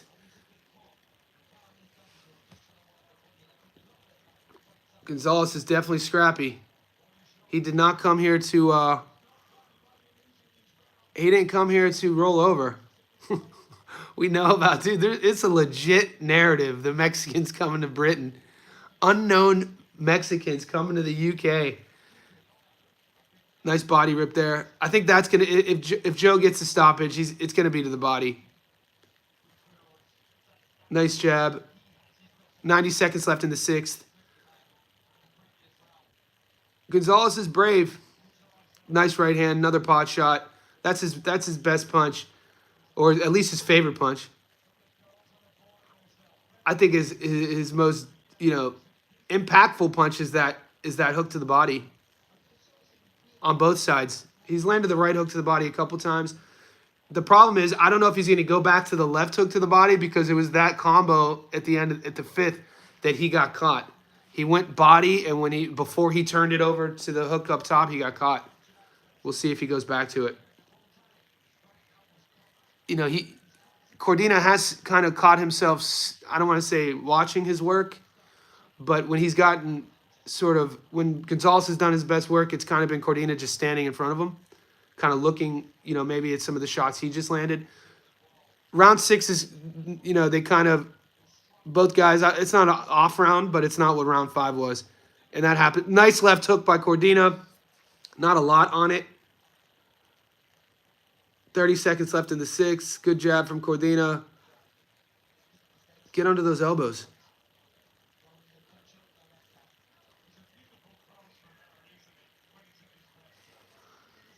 Obviously, the classier work is coming from Cordina. They're both kind of, I hate saying take a round off. Big left hook by Cordina. Nice exit.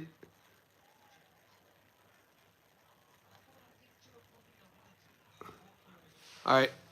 Yeah, kind of a taking the round off sort of thing. That was really nice work. The best moment for me was Cordina landing that left hook and then slipping out to the left. That's nice work there. It's a fun fight. These fights have been good. Okay, Pedro. See, that's something you got to think about. And is it official that Noakes versus Mason is for the vacant strap? Is that official? So the winner will be a world champion? But you know damn well that I just have a feeling. Okay, nice. I have a feeling that Auntie Sco and Turkey, they want to kind of fast track that Mason versus Schofield fight, which I don't want to see that yet. I want to see that fight. I just don't want to see that yet. I want to see that in like a year or so. I'd rather see, like you said, I wouldn't mind seeing the winner of. All right, guys, round 7. What's up, Dwayne? Nice. Dwayne's always in the house. Appreciate all the support. I have a backstory out of the 815. I got a backstory. The decision's $166 now. It's a fun fight. Some of the boys have a 3-1-1. I have Cordina. Cordina's winning the fight. It's just getting dicey if you if you pick Cordina by stoppage. It was looking good early. They've settled into the fight. Cordina's doing the classier work. We'll see if Gonzalez could. The thing is, for Gonzalez to win this fight, he's gonna have to turn the fight. For him to turn the fight, he's gonna have to take more risks. But it's a fun fight. Yeah, Cordina can't rush a stoppage though. Sometimes that happens when you have a guy who's a big favorite. They tend to kind of rush their work, and the fight kind of doesn't play out how they want to play out. 90 seconds left in the 7th. Oh! Gonzalez lands a combo. See, what's happening is Cordina lands a beautiful body rip and then gets caught looking at it. He's done that twice. Another nice body rip. And then Gonzalez counters him. Gonzalez is scrappy, dude. So the biggest shots Gonzalez has landed is after Cordina's landed a huge body rip, and he's just stayed there looking at his work, and Gonzalez counters him. I ain't scared. I ain't never scared. Oh, big left hook there, exchanging hooks in the middle. Dude, Cordina's getting tested here. 45 seconds left in the seventh. This is another fun round. This looks more like round five. Cordina's, investing much more to the body. I like his work there. 30 seconds left in the seventh.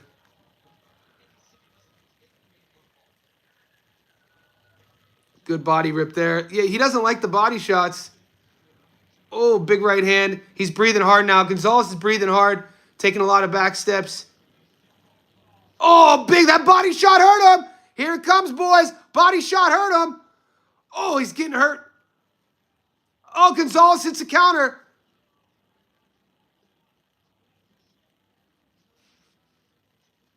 Oh. Oh, Quiros is hurt. Dude, I've been calling it since round 3. He's hurt to the body. It's like the third time he's been hurt. He's bothered. He's uncomfortable, mate. He's not comfortable. It's the body shots, mate. How do you flat the tires? You rip the body. This is where he gets countered, though. Oh, no, that one hurt him. Yeah. We'll just see how... It's going to come down to Jared's bravery, but he's... Yeah, I'm glad Cordina listened to me.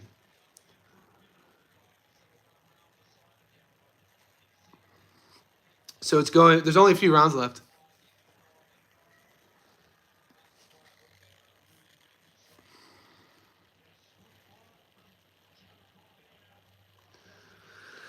It's going to come down to, if Cordina lands a couple more of those body shots. The thing is, too, he's landing to the left side of Gonzalez's body, not the right side. The reason why that's relevant is the right side is where the liver is. Unless it's a broken rib, the left side you could tough out. It hurts. But when you get hit to the liver, it's not a tough, the body just shuts off. So it's, big left hook by Cordina. And, if this plays out, he's trying to set Gonzalez up. He's favoring the right side. He just lands a nice check hook up top on the left side, Cordina. Cordina's having his way. The fight's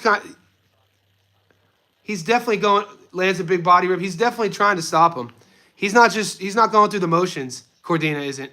He's doing his best to hurt Gonzalez, which is good, especially if you have Cordina method of victory.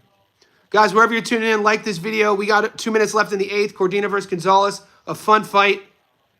Cordina's edging it, just showing his class, his levels.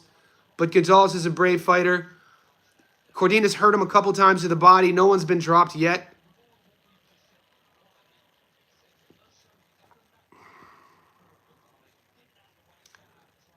Ooh. 90 seconds left in the 8th.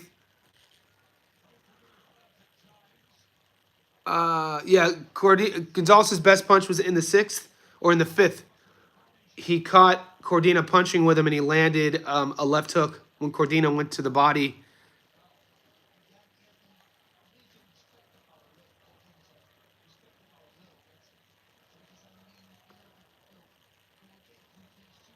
A minute left in the 8th.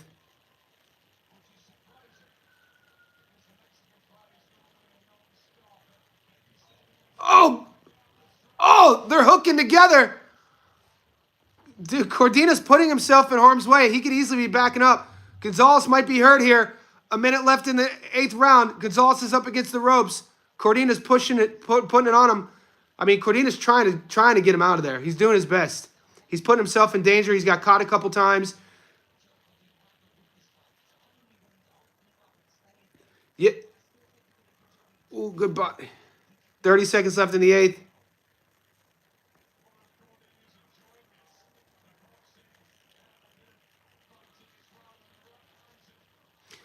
Gonzalez is coming back. 20 seconds left. Nice little return fire. Big right hand lands by Cordina.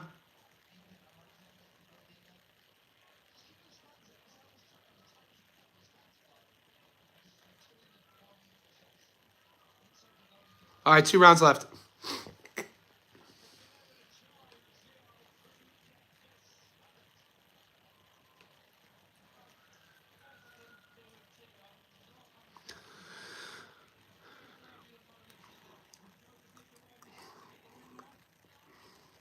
Yeah, Cordina's winning the fight.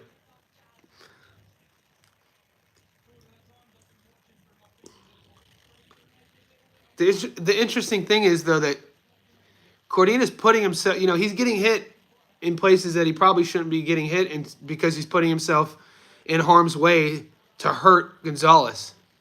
I think he should stop him.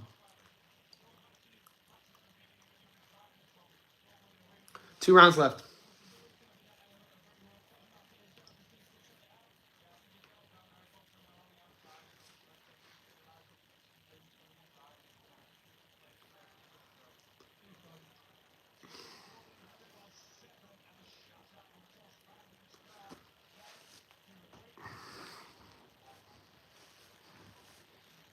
Jared is an STD. He won't go away.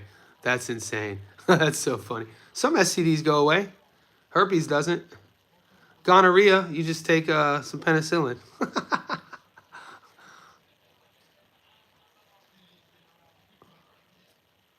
Round 9, guys. 30 seconds gone.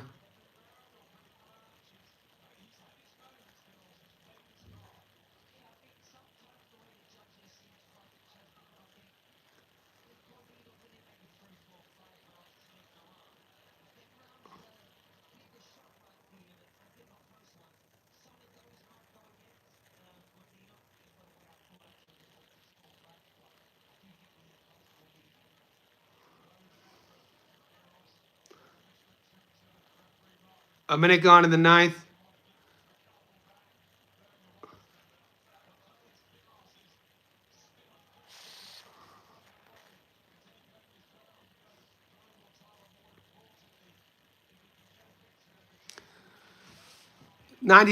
About 90 seconds left in the 9th.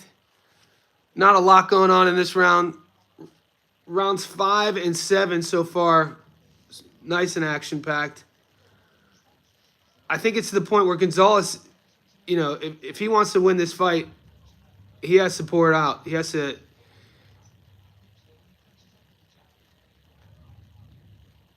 He has to put himself in riskier positions and just go for it. Because I think he's gonna have to stop Cordina. Yeah, he's gonna have to stop Cordina to get the win. Good jab. A minute left in the 9th.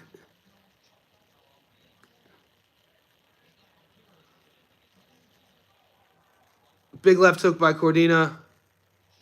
Gonzalez wore it well. So far, this is a Gonzalez round. I don't know if Cordina's trying to walk him onto something back against the ropes. I mean, I don't like when guys, heavy favorites lose late rounds. I mean, if you good combo by both guys. 30 seconds left in the 9th. Gonzalez is he's trying in there. I don't think Gonzalez has the power though to do it.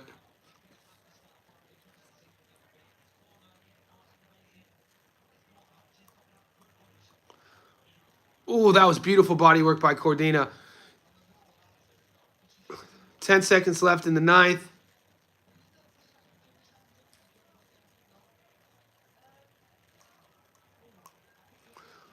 Oh, dude, they're throwing bombs here. Fun end of the round. Not impressed with Cordina so far. Going to fade him in the future against higher level opponents. I mean, what do you mean so far? He's the two-time world champion. I mean, Are you saying just in this fight, or you're new to, or you just have never seen him fight before? Yeah, close fight. It's competitive. I think there's a difference. Yeah, I agree. I think there's a difference between close and competitive. I think it's a competitive fight. I don't think it's close on the scorecards. But a knockdown, I mean, a 10-8 round would go a long way for Gonzalez here. And just to think Shakur was going to fight this, I mean, he was a world champion.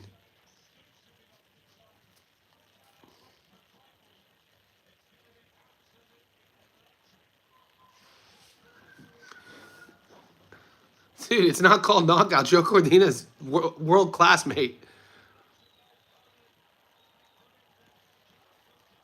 Gonzalez is brave. I think more than anything, I'm more impressed with Gonzalez.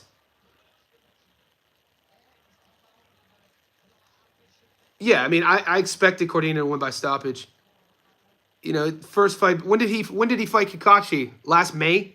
So ring rust. You know, it's July. Hasn't fought in 14 months. First fight ever in this division. He's doing what he has to do. He's winning the fight.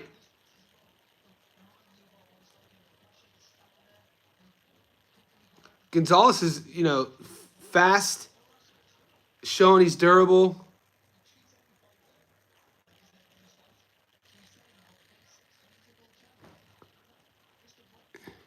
Cordina's losing. Here we go. Good.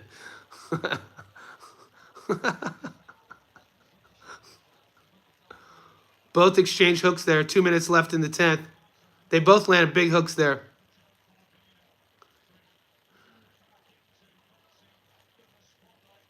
Oh, Gonzalez. Gonzalez needs a knockdown. Nice work from Cordina. Yeah. Your decision, if you win on the decision, guys. Money line or decision, Cordina. Ooh, big exchange there. 90 seconds left in the 10th. Yeah, I think this is exactly what Cordina's handlers wanted from an opponent. A guy who's going to be tough and scrappy, a guy to give him rounds. A minute 15 left in the 10th.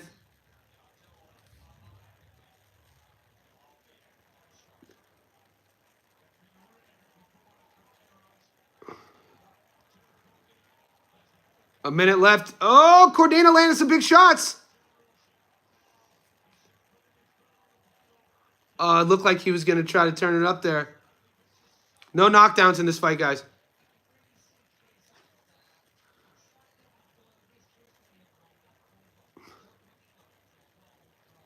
Yeah, this is. I probably gave Gonzalez 3 rounds. I think I gave him the 6th. The 9th. I gave Gonzalez the 9th. This round's really close. I maybe gave Gonzalez. I think I gave Gonzalez the 3rd, the 6th. I mean, shit. There's only 10 rounds. The 3rd, the 6th, the 9th. It's closer than I thought. It's good. This is a good round here. Yeah, I guess, you know, it wasn't a blow. 6-4. I guess I'm happy. 6-4 Cordina. How'd you guys score it? Oh, they didn't call that a knockdown. Guys, how'd you guys score that? I think I have Cordina 6-4. Yeah, I like that. Jack, good win. Good hit. Cordina didn't duck Sugar Nunes. Kakashi did duck Sugar Nunes. 5-5. He won the last 4 rounds. The first 3, I think. No way. He didn't win the first 3. He won the first 3, mate. I think 6-4. I think 6-4 is good. Good hit. Excellent. Yeah, easy win. Here we go. I just need a knockdown in the main event.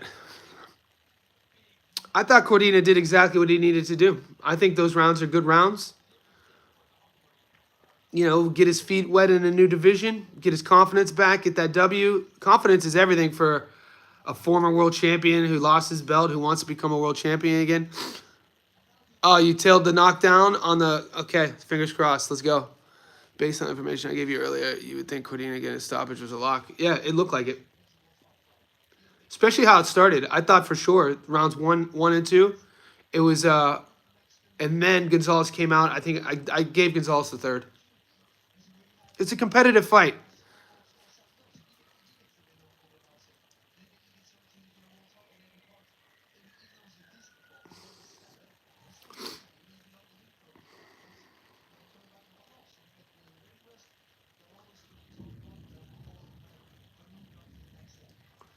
All right, guys, let me know your action on the main event. Cordina got pieced up. I have Catterall winning the main event. I picked Catterall to win the main event, but I bet on a knockdown prop.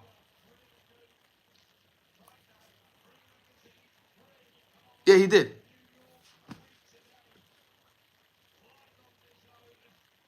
Well, we're not shocked at Jared's bravery. We're not shocked at his pace. We're not shocked at his output. We knew that was going to happen. I was more impressed with his hand speed. Here we go. I think 96, 94 should be good.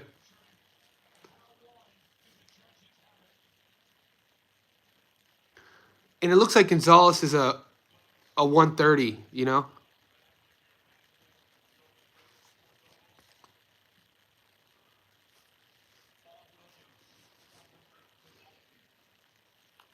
$190 is insane. These scorecards are insane. 190 is insane. That's insane. Yeah. These judges need... See, I'm going to tie it all back to...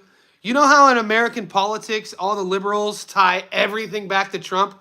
It could be like a blizzard in Alaska, and the liberals will tie it to Trump. I do the same thing with Turkey al-Sheikh. I'm going to tie all of this, and I'm going to blame it on Turkey al-Sheikh. 190 is insane. Turkey al-Sheikh's like, what should we change in boxing? We need to make a no running rule. We need to make the ring smaller. No, bitch, you know what we need in boxing? We need judges who have boxed before. We need people who at least train in boxing. We need people who know how to throw a punch in boxing. We need people who've been hit in the face before to be judges. 190 is freaking insane, dude. 96, 94, 97, 93, but 190 is that pisses me off. Even though my guy won, but god damn, I hate judges, dude. I hate judges. You know what? You see it in MMA too. You see it in UFC. There's a judge, Adelaide Bird. I can't believe the commission still lets this lady, this woman, judge. No offense to women, but like look historically when Adelaide Bird. Just Google. Adelaide Bird's worst judging decisions. It's insane, some of her scorecards. and rent. But it's wild to me that judges don't... How could you judge a sport that you've never played? You know what I'm saying? How could you judge anything? That's like me being a judge on who wins an art contest. And, it's a surrealism contest. Who's the best surrealist here? And I have to judge. I don't know shit about surrealism. I can name you one artist who was a surrealist. Salvador Dali. That's all I got. But how did we ever get to a place where judges judge boxing who've never boxed? What the... That has to be... I'm going to do some research. That has to relate to some corruption back in the day. Especially it's subjective if you've never boxed. 100 to 90 tells me like, it's terrible. It's a terrible scorecard. Gonzalez boxed his ass off. Like I said, Gonzalez boxed his ass off. I'm not impressed with his heart. I'm not impressed with his pace. I knew he was going to be filled with pride. I knew he was going to have an amazing pace. I'm impressed with his hand speed and his durability. He got cracked a couple times. I would watch Gonzalez fight again. 109. The look on Cordina's face when they said 190. Yeah, Joe. Good, Pedro, yeah. Even Joe's face was like, they don't follow the current criteria. All right, we got one more, guys. All right, what's Cordina saying? I like how the Brits do these interviews on the corner of the ring. They've always done this.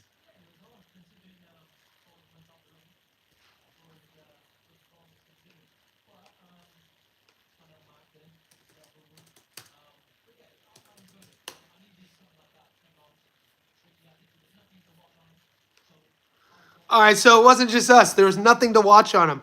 When Joe Cordina's saying that, nobody could find any tape on him.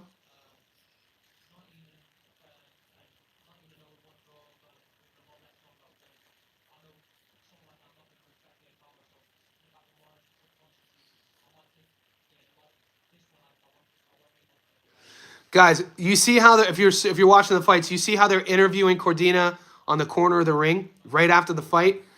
I love this. This is a British thing. One of my favorite moments of all time, like one of my favorite, like not of all time, but after a fight was when I think it was Kevin Kelly. Kevin Kelly was a boxer who was matched up with Prince Nassim Ahmed, and it was after a fight. And they're interviewing. I forget. It was either after Kelly just fought or after Ahmed first fought, or it was either after Prince fought or Kelly fought. But they're both there, and it was the fight to make them fight. And Ahmed just is like, "I'm gonna knock you clean out." He just started like right in this scenario. If you don't know what I'm talking about, YouTube it. He's like, "You're going to bed. I'm knocking you clean out." Yeah, Kevin Kelly. It was. I think they brought him over. I think Prince just fought, and Kelly was the guy on top, and Prince was coming after Kelly. So they bring, Prince. I think Prince fought in America. Dude looks just like Jamal Harry. He's like, "You're going to sleep. I'm knocking your Spock out."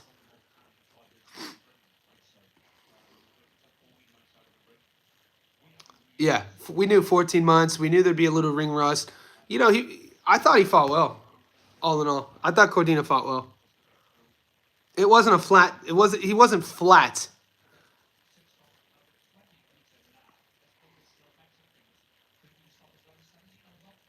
How do I think he does against Mason or Noakes?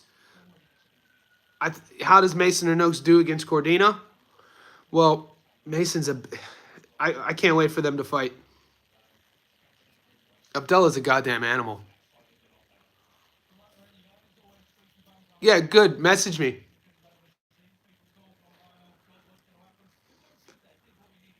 Here's Eddie Hearn. Oh, that's Gary Lockett. Gary Lockett fought my boy Kelly back in the day. Gary Lockett was supposed to be was a hot prospect, a hot contender coming out of the UK. Wow, time flies. I remember when he was young. I remember I was living in Vegas when Kelly fought Lockett. Lockett lost. Lockett was talking so much trash before the Pavlik fight. I remember YouTube those interviews. Kelly was kind of like, "What?" Eddie Hearn always has to interview after a fight. Yeah, people forget about Lockett.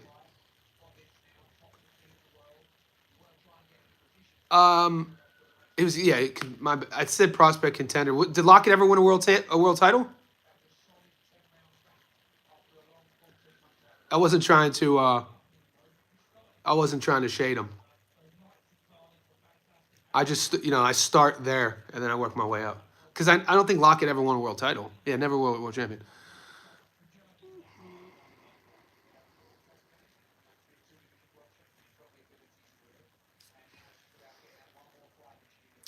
What's up, Hut Johns? Perth, Australia in the house. I'm coming from Sydney, Australia. So we're going into the main event, guys. Cordina just beat Gonzalez via decision. How about Schofield and Cordina? Those other two guys mentioned are tied up. Yeah, I mean, I don't know. Schofield. Yep. Berlanga Hamza. I can't wait for that fight. Birmingham, UK in the house. Every time I hear Birmingham, man, I think of Leon Edwards. I think of that head kick, mate. One of my all-time favorite moments in combat sports history was that head kick against Usman. When his corner, "Leon! Come on, Leon! You're blowing it, Leon!"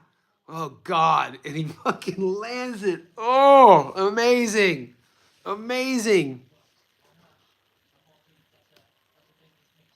Maxie Hughes versus Cordina. They're talking about having Andy Cruz and Morataya. I could see that. Schofield stuff. Yeah.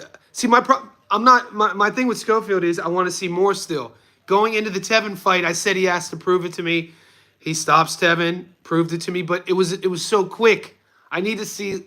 Yeah, he's still young. I'm not going to rush to an opinion one side or the other. Yeah, he didn't win every. Did Hearn say he won every round? Wow. How does Eddie give Cordina rounds 3, round 6? Round 6 they both kind of took off. Round 9, how did he gave him round 9? Well, he did on one of the scorecards. Yeah. So Eddie wasn't lying. One of the judges had it 190. There you go. Typical promoter talk, though. You know what I mean? That's typical promoter spin.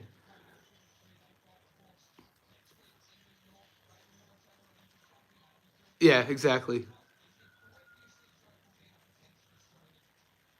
I'm glad they have these mics. Do you remember how? Do you ever see those old mics the Brits used to hold? And even in, if you guys watch Cage Warriors, which is sort of like UK's version of UFC, they put these old school mics in their hands. They just look weird. And I'm always like, why do they hold those mics? But it's an old school thing. These are more normal. But you would even think, maybe put the headpiece in. Put the lamet in. Just holding it. I don't know. I'm a weirdo. Guys, wherever you are, tap into this video, like this video. We got our main event.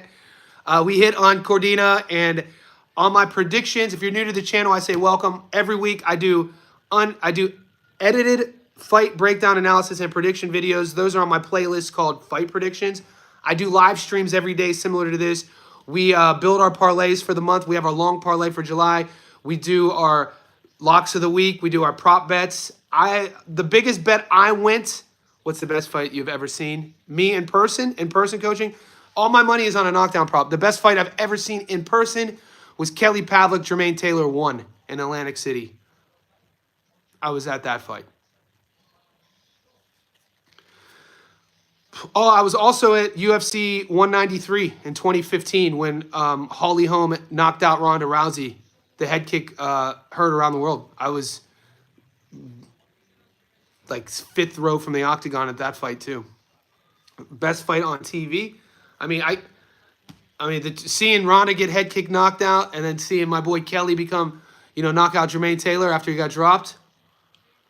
There's nothing on TV that's going to live up to that. But there's been a lot of them. There's been some great fights. One of my favorite fights of all time, to be honest with you, happened in the UFC. The Korean Superboy versus Cub Swanson. To this day, it's one of my favorite fights.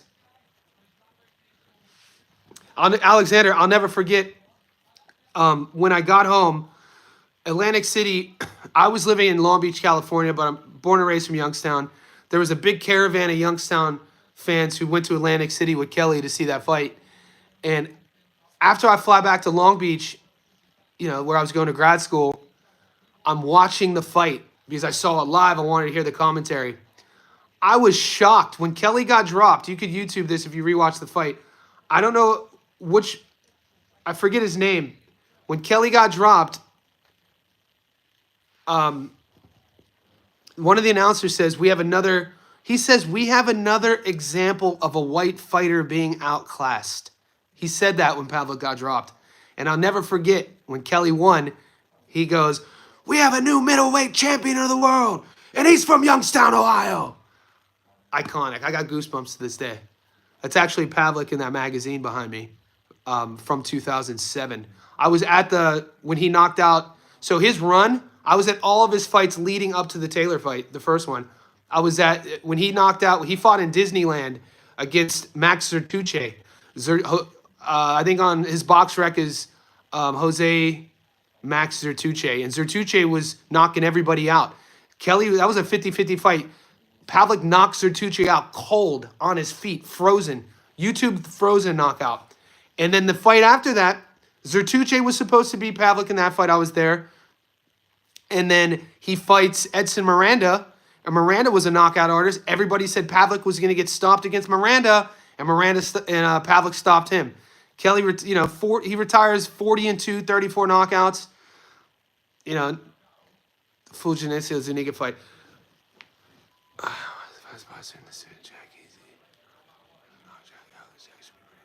So watch the fastest boxer in this division. So you think Harlem Eubank is the fastest guy in this division? Let me think about that.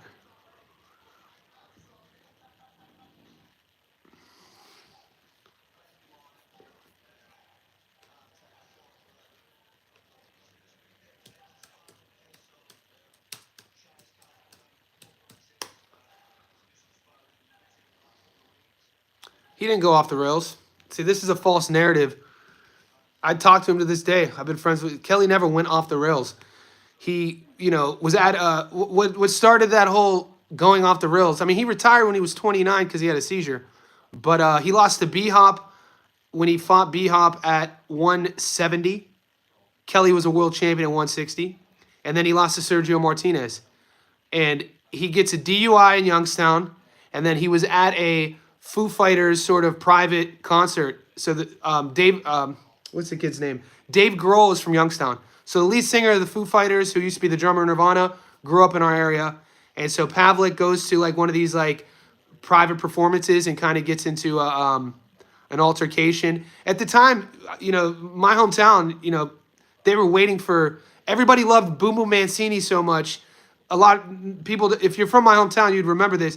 People worship Ray. Everybody loved Ray.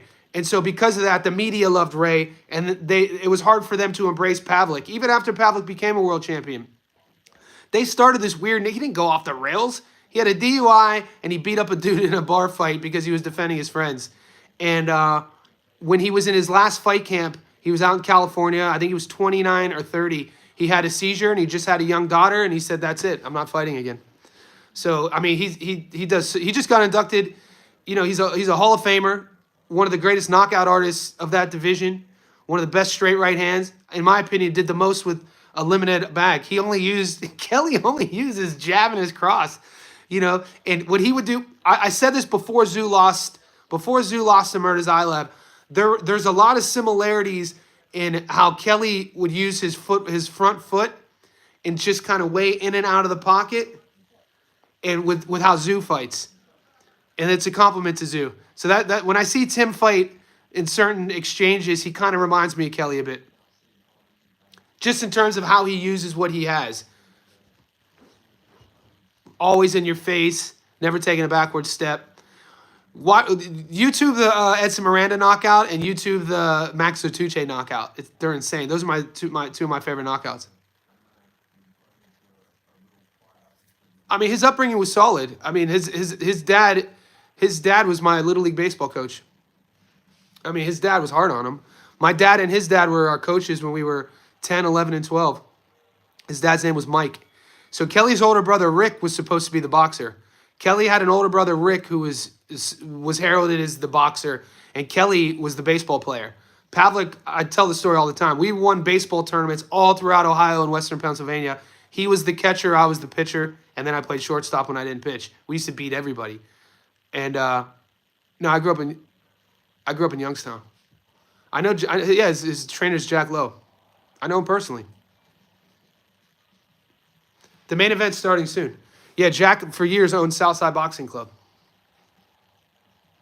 I've known Jack since I was 7. He still promotes fights. I think I don't know if he still coaches. I haven't been home. I haven't talked to him in years. Yeah, I have a knockdown prop I'm working. So the fight's starting right now. Yeah, and he left. Jack took a lot of heat for that, and Pavlik left. Pavlik ended up getting trained the last part of his career with Team Garcia. I have a knockdown prop over 0.5, so I'm just watching this fight, just wishing for one knockdown and I win. So we'll see. I did predict Jack to win, but I didn't bet on that. On my channel, if you're new, I do these prediction videos. I tell you who to bet on. I think Jack beats Harlem. But I bet on one knockdown.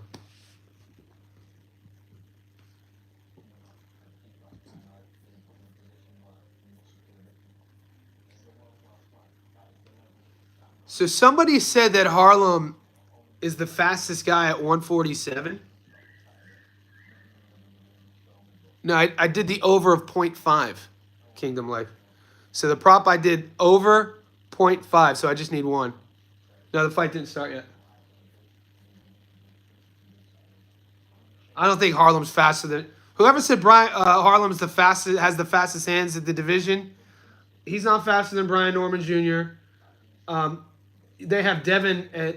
He's not faster than Haney. Unless you were trolling.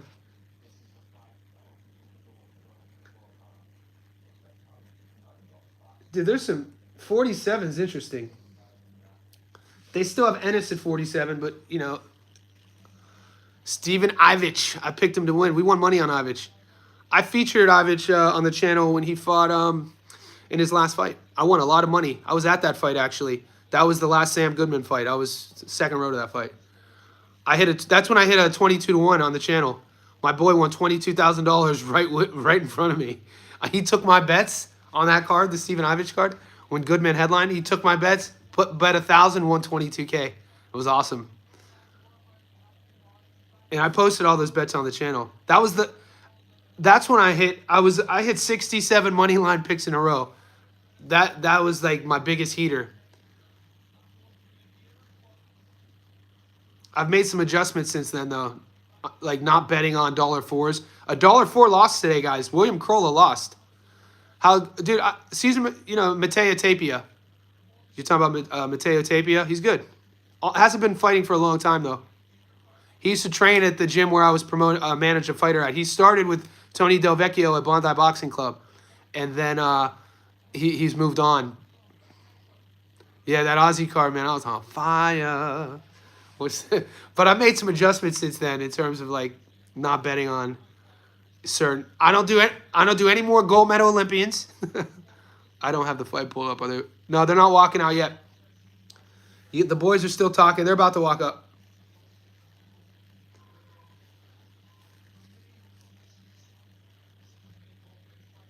What's up, Eon Looney? The fight's starting. They're about to call the fighters out right now. Guys, wherever you're tuning in, this is the main event, Catterall Eubank. If you're new to my channel, I say welcome. I do live streams every day. I do prediction videos on the channel. Like this video and subscribe if you haven't. And the ring walk is coming. History Vault in the house. Goat in the house. These are my people. Everybody else tuning in. Appreciate you. There's been a little bit of, back and forth who we like in this fight. Some people are siding with Harlem. Some people sided with Jack. It's going to be an interesting fight. On my prediction video, I picked Jack to win, but I'm betting on one. I took a knockdown prop bet. My book down here in Sydney, 0.5 knockdowns, $2.80, I think. So that's what I've gone heavy on. I'm thinking what I'm seeing is Catterall, because Catterall has the better timing. He obviously will, the experience, who he's fought. I think he does the classier work. The issue with Catterall, he doesn't throw a lot. He's really accurate, though. And Harlem does throw punches in bunches. Harlem will be the more athletic guy. I think we're going to see the best out of both guys, considering what's at stake. We know Catterall, it's his first fight at 47. We know Harlem, this is his third fight at 47. Harlem is the nephew of Chris Sr. And you got to mention these things because, yeah, Senior's in his corner. You have to mention these things because the entire UK world saw the spectacle of Junior versus Connor. And you know damn well Harlem wants a piece of that. You know damn well Jack wants a piece of that. These British fighters, with that at stake, just, having the opportunity to fight in front of the world, I think we're going to see the best of both guys. Bivol versus Better Beav is 20. Do you think Bivol is fighting? I got to be honest, guys. I never heard of that mandatory. Yeah, Senior's in his corner. Anyway, what's up, Torres? The fights are on the zone. Harlem's getting walked out right now. He looks focused. Damn, I love a good walkout. He looks focused, mate. Who's my favorite British fighter? Josh Kelly. Just because, I interviewed Kelly when he first came out of the amateurs and turned pro in 2016. I featured all of his fights. But, that's right now. I also like, there's a lot of fighters I like in the UK. Some of my favorite boxers are in the UK. I like, right now, Nathaniel Collins. I love watching Nathaniel Collins fight. Every time he fights, I feature him. He's Irish.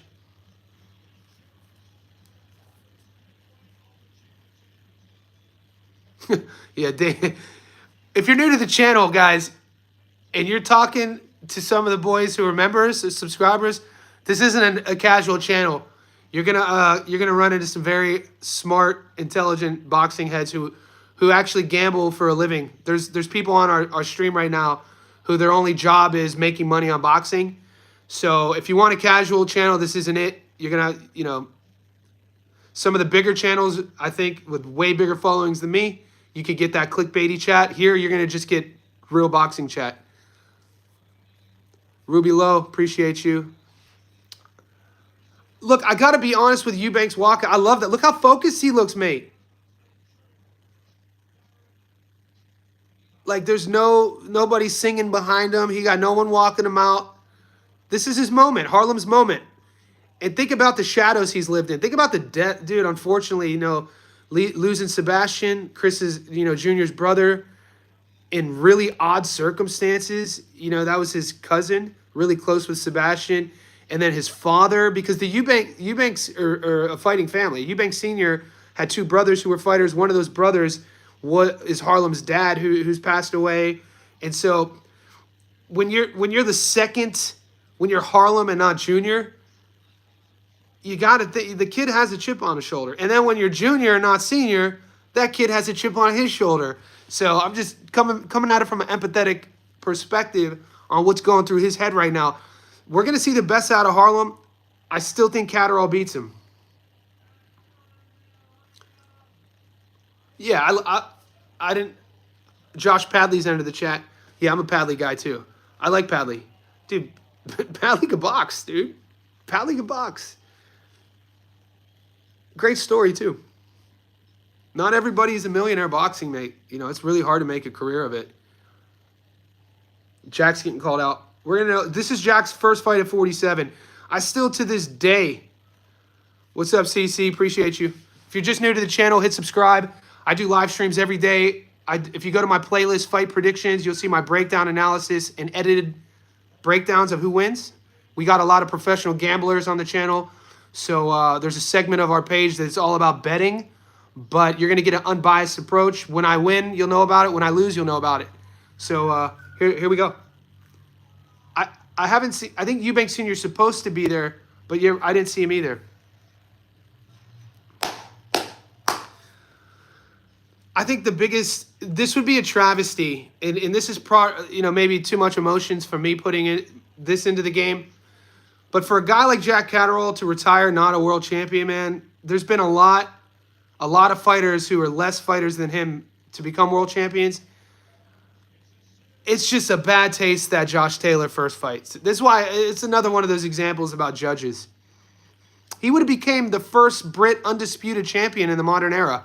Isn't that insane? Appreciate you, Alexander. I mean, we know that by the time Jack beat Josh, he wasn't the champ. But when he fought Josh the first time, Jack would have been the first undisputed Brit champion in the modern era. He beats him and then gets robbed on a call.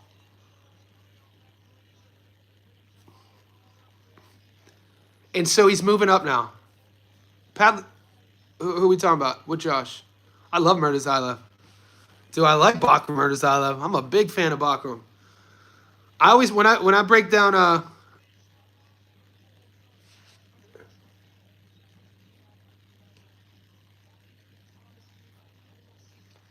when I talk about Murtazayev, I talk about Ramadan. There's two versions of Bakram.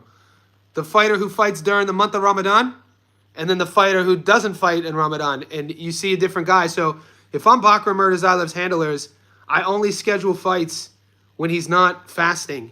Because the version against Tim was a goddamn animal. And the version before that, we saw what he looked like when he was fasting. I don't know if the fight's in Manchester. The fight's in Manchester. I don't know if you could say they're pro-Jack. I think it's probably cut 50-50. I have the volume really low. You guys could hear it. All right. Who doesn't love a main event? Guys, wherever you are, like this video. If you haven't already subscribed, do it. We got the main event, Catterall versus Eubank. Let me know now who's winning this fight. I need a knockdown. Let's do it.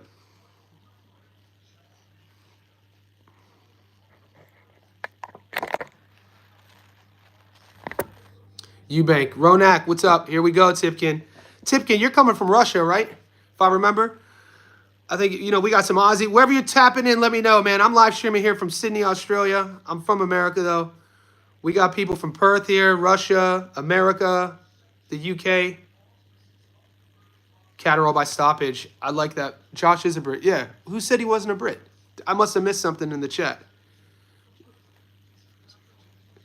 I must have misspoke. I meant to say Catterall would have been the first British undisputed world champion, is what I meant to say. My bad.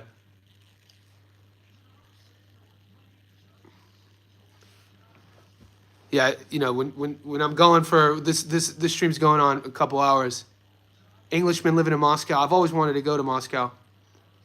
Yeah, he would have. Has there been an undisputed? Am I missing something here?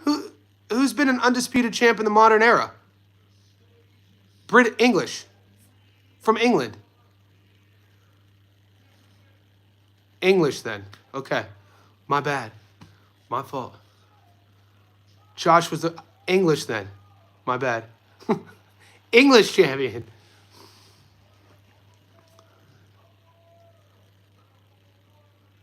I thought Taylor was from Scotland. Are you guys fucking with me?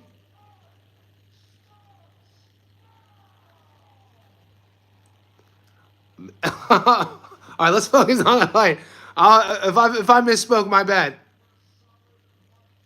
Okay, I knew that. Okay, here we go. Good. I like being held accountable. I meant to say English. Cordina won. Yeah. Here we go. Fuck. I opened a can of worms. My bad, dude. Jesus. I was wrong. Has there been somebody from England? Has there ever been an English undisputed champion in the modern era? England. It's all good. No, Fraser. It was all love. And I don't know if a lot of Americans know the difference between, by the way, it's a better chat to have. I don't know if a lot of Americans know the difference between British, English, the United Kingdom, Britain, then you got no, but that's not the modern era. In the four belt era. Yeah, I didn't think I was making that up. Dude, Taylor, when he was coming up, Josh was one of my favorite fighters.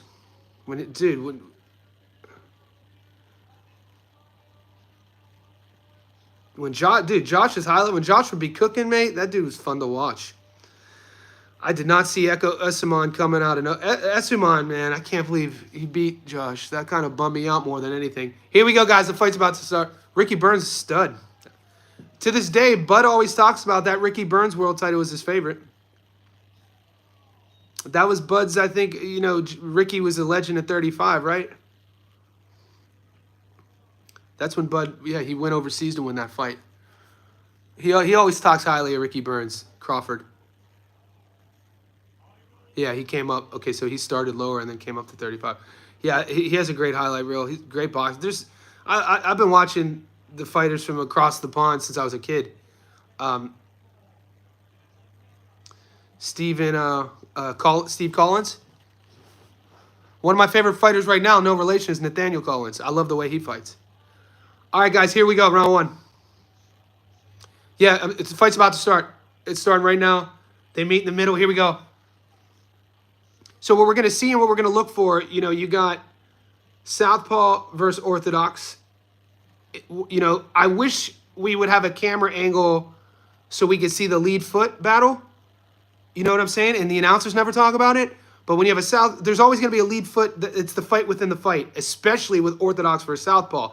Jack wants to keep his lead foot on the outside of Harlem. And, but Harlem's using a lot of lateral movement right now. Jack's trying to take control of the center. Harlem, traditionally, statistically, will be the guy to throw more. And historically speaking, Jack is the more accurate puncher. Jack, historically speaking, is the better counter boxer. Also has the better timing. Also, on paper, has fought the better opponents. People love the idea of Harlem, though, being more athletic, throwing more punches and bunches, and just being on a different trajectory than Catterall. I don't see it. Oh, big body shot by Harlem. It's that. It's in those moments, what we just saw there, Harlem jumps in and throws a naked right-hand body shot, which is a very unorthodox punch to even throw when it's not hidden behind a jab. Oh, big left hand by Jack. You know what I mean? You rarely will ever see an orthodox fighter jump in and not set a right hand to the body up with a jab. But Harlem got away with it because of his explosivity. And you see that a lot with really gifted fighters. If you just look back, to Roy Jones's, career, people forget one of the greatest of all times in his prime. Roy, from orthodox, wouldn't even throw a jab. He would use his lead hook as his jab and knock fools out, not even setting it up. But he would get away with it because of his reflexes, his athleticism, and just God-given talent. If you're unaware, YouTube his highlight reel. All right, a minute left in the first. Really fun fight so far. Catterall his game plan right off the jump is to get the control of the center. Big left hand. Catterall's landed his backhand a couple times. His game plan is to put Harlem on his back foot and make Harlem fight off the ropes, because what we've seen all the tape on is Harlem does his best work coming forward. We'll see if Jack is going to be able to continue this, but that's what I'm seeing in this very first round, and it's a good game plan to have. Not everybody could fight backing up, and it really shows a high level of arsenal when you can do that. Some guys can only fight coming forward. Some guys like to fight backing up. And Catterall's banking, and his game plan to me looks like banking on the fact that he could keep this up and force Harlem to back up, because Harlem's going to be most dangerous on his front foot. 10 seconds left in the first. And Eubank, they come together in the middle. Catterall's really committing to his backhand. That barely missed. Round one, how you guys scored it? Appreciate you, Chris. Yeah, so interesting round. I love the game plan on Catterall.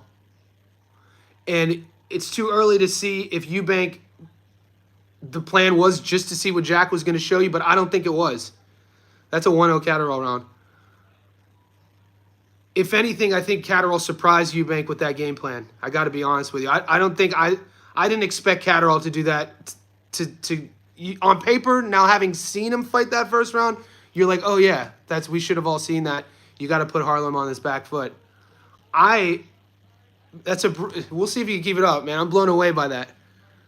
It's good. It's a bit of a big brother mental thing too. It's like, all right, mate.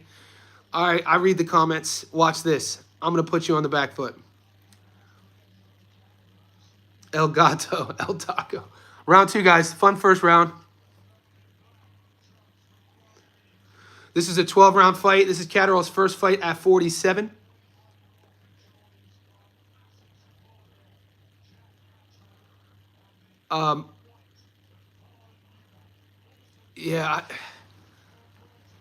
You could just tell sometimes, and this has nothing to do with, this isn't a bad thing, but when a fighter is just athletically gifted, sometimes they overlook certain techniques.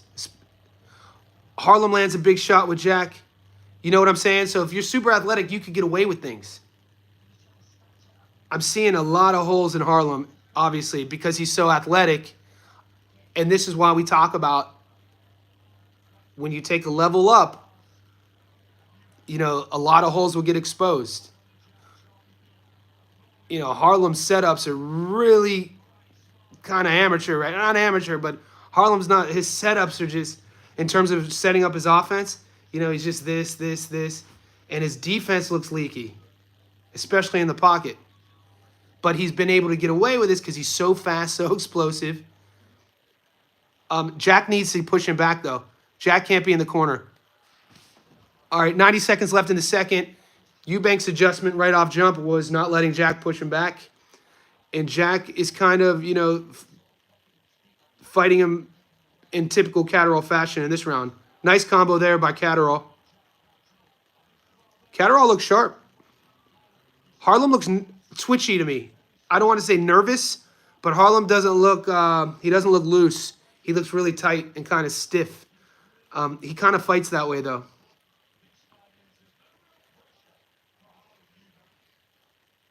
And, Catterall's the more smoother guy. I think if Eubank catches Catterall, it's going to be with Eubank's lead hook, because Catterall has lunged in, landing his backhand a couple times with his lead hand down like that. So you'd have to think if Eubank is looking for it, he kind of leans, boom, counter lead hook. 30 seconds left in the second. Yeah, Catterall has to get off the ropes. Nice movement. Catterall's slicker than people give him credit for. Not a guy that uses the entire ring. I talked about this in my prediction, in my breakdown. Not a guy that uses the entire ring, but he uses his footwork. It works with his style. He does sort of like a two back exit angle change, and then he's always looking to counter. Good movement by Eubank. None of those really land. Catterall's doing his best work when he's pushing Eubank back. Yeah, Catterall looks sharp. He looks smooth. Like I said, Eubank looks stiff. I have Catterall up 2-0. Eubank needs to loosen up a bit. I don't see Senior either. User 29, where's your money at? Who are you betting on? 2 rounds gone, guys. I have Catterall up 2-0. 1-1. It could be 1-1. Eubank by decision or stoppage or money line, user. What we're seeing so far, it is a 12-round fight. We'll see, how the energy levels are moving forward. Jack looks really smooth. Jack looks focused. Eubank's the one, to me, he needs to loosen up. User, good luck, buddy. Yeah, so far it's going to the game plan of how I predicted it. So far, after 2 rounds, we know it's a 12-round fight. The fight looks like how I predicted it. I just think that everything that I've seen through the guy's careers is Jack is world level. And Eubank has been a domestic guy, which is fine. The only way you can step up to a world level is fight world level competition. Hands down, Eubank's biggest step up. People give him a lot of credit for beating Tyron McKenna, but probably his best win. But come on, McKenna's, a tough guy.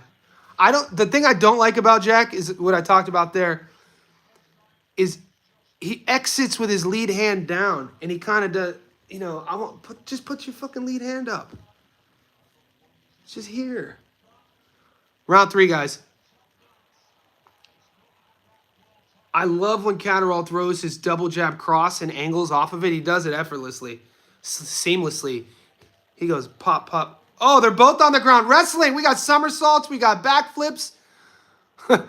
Their feet got tangled. Jack grabs Eubank. They both fall on the ground. Eubank does a somersault, and they're good. And now the ref is going to interject and say, all right, boys, it's boxing, not wrestling. Let's go. Yeah, with Eubank, I don't see a game plan. With Eubank, I see a guy who's just, good counter by Jack. Whenever a fighter smiles after they get hit, they felt that punch.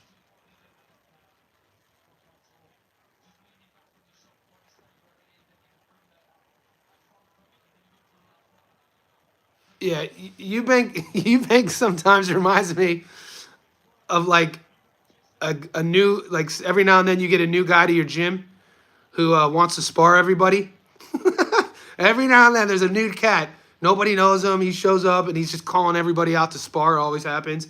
And, that's what kind of Eubank reminds me of sometimes with some of his combos. He's just running out, squatting like this. Meanwhile, Jack is just classy. No, Kelly's always been at 54. If I'm missing, so yeah, Josh Kelly's been at 54 the majority of his pro career. Right? Where was that Ray Robinson fight? His draw, and I think didn't he fight A. Venetian at 54? His only loss. I'd have to look, but he fights at 54 now. He's a big boy. Yeah,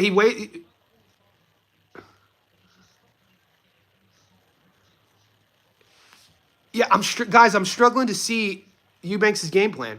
We see Catterall's right up. Catterall showed us his game plan at the first 30 seconds of the fight. Control the center, make Harlem fight off of his back foot, kind of toy with Harlem to come forward and then counter him. And right now we're seeing Catterall's timing, his setups, his fight IQ. Harlem's starting to smile, and that tells me he's frustrated.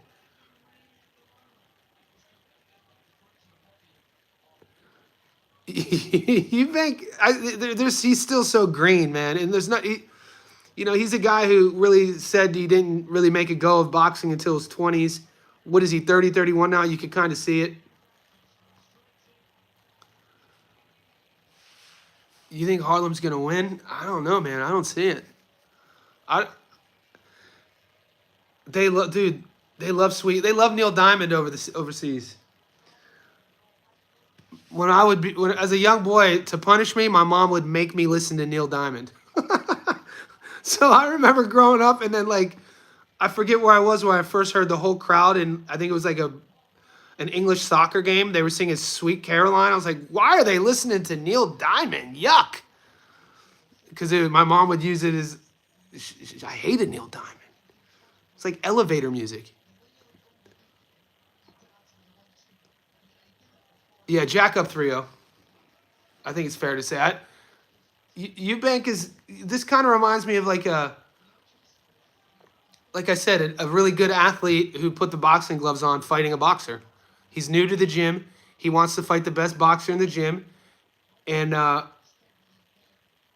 mean, I think I think Jack I think Jack is I still think Jack is going to stop him.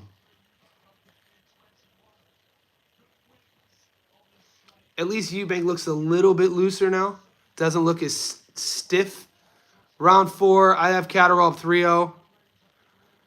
Eubank, for how explosive and how, athletic he is, even when he punches and lands, because his feet aren't stationary, he's not digging on anything. And it's like he's not really understanding this. He's not setting his punches up at all. Like what he's doing with his jab, it has no intention. He's just basically using it, not even using it as a gauge, not even faint. Oh, big left hand by Jack. Harlem comes back. 2 minutes left in the fourth. A lot of wasted energy and wasted movement from Eubank. Jack does what he does. We talked about it. Doesn't waste a lot of things. They're wrestling again.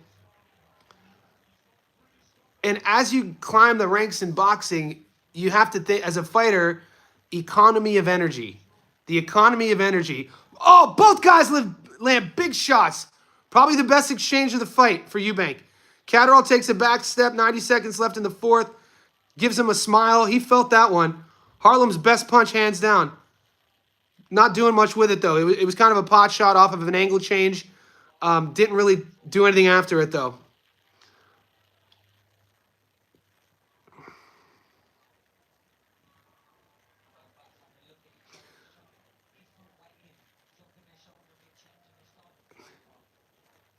Guys, this is when you're watching Catterall fight and you're understanding his game and what he brings to the ring. This is a guy who's known for going over to the States and sparring. He gets work in Philadelphia. He's spent a lot of time with Floyd, with Pacquiao, or my bad, Canelo. So like he's been he's a high level operator. 30 seconds left in the fourth. I was talking about the economy of energy in terms of like at the world level.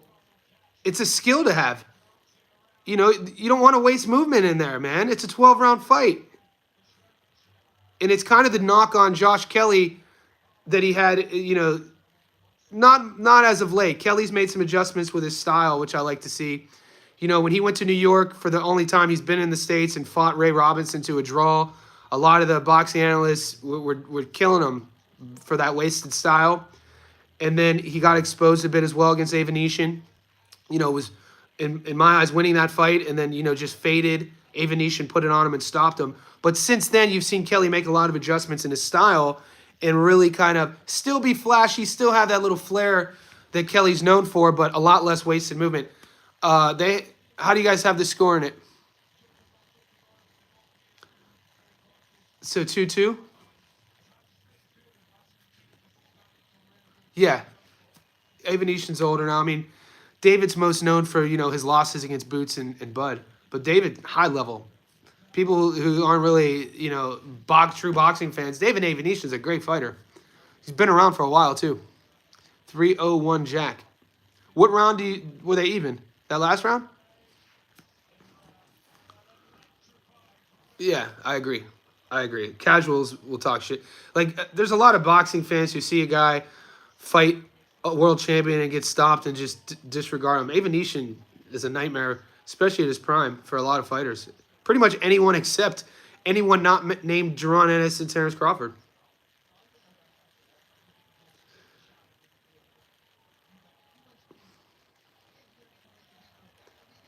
Round 5, guys. 30 seconds gone. How are the what are the commentators like? Are they siding with Catterall, guys, or are they siding with Eubank? Because I have it could be 2-2. I think I have Jack 3-1. I think last round was Eubank's best round. You know, it took Eubank a little while to loosen up. He's just wasting a lot. This is a 12-round fight. It's only round 5. You got to make Eubank fight off the back foot. And Catterall, when he does do that, it's one and done. I'd like to see Catterall go to the body more. Because when he gets Eubank in the position he wants to get him in based off of, you know, when Catterall allows his pressure to do the work, he's pot shotting him. I want to see him, you know, sit on something, lean in a little bit. Nothing's happened in the clinch. I love infighting. You know, I think it's a lost art. One of my favorite fighters of all time, I always talk about, James Toney. I think infighting is a lost art with this in this era. But yeah, I want to see more body work from Catterall and Eubank. Throw your jab with intention. Eubank is just moving. Every now and then he'll come in with a flurry. We saw this in the film study though. That's why I couldn't side with seeing this Eubank style of beating Catterall. And it's not like Eubank has one-punch knockout power. It's a nice shot by Eubank. A minute left in the 5th. Catterall looks comfortable in there. He doesn't look bothered by anything Eubank is doing. Doesn't even look flustered by that style.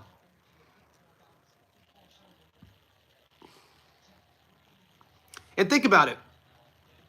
Usually when you see a flat-footed guy, a counterboxer, versus a mover, that's a big shot by Eubank. The flat-footed guy struggles because he can't cut the ring off.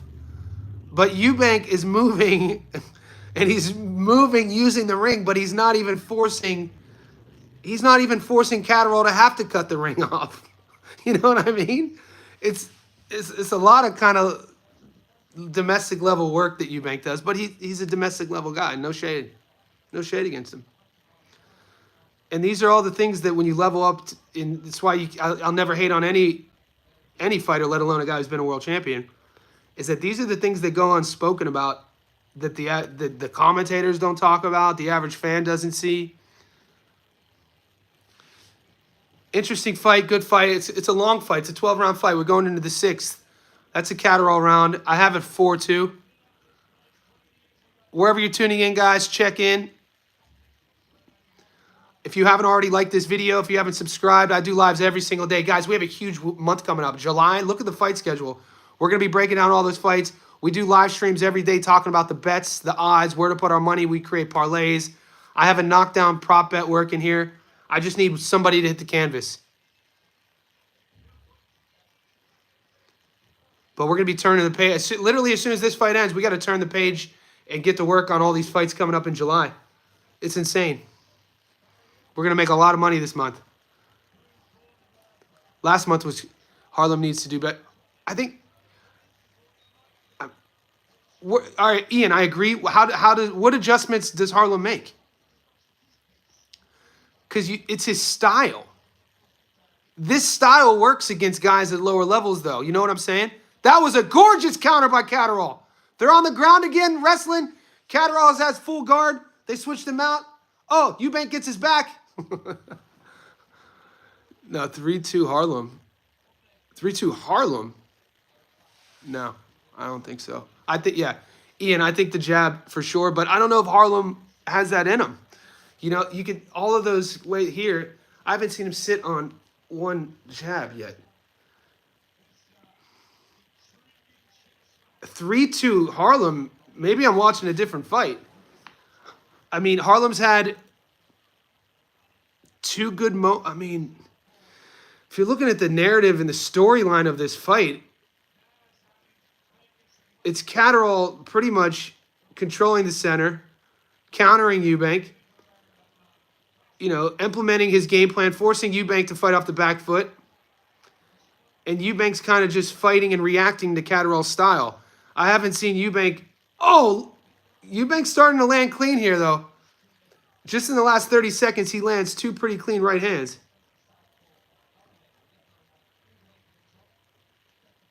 Oh, big left hook. Jack's just standing there. And I don't like that Philly shell Eubank is doing. It's pretty. He's doing like a Philly shell mod, which he's keeping his chin here and he's not coming here with it. And he's not throwing anything off of it either. In order, if you want to make that Philly shell defense work, you have to throw a punch after it.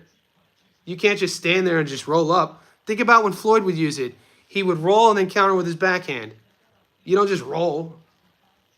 Or at least angle change. He's just coming in here. And look what his right hand is here. There's a lot of things about Eubank, man. There's a lot of holes in his game. A minute left in the 6th.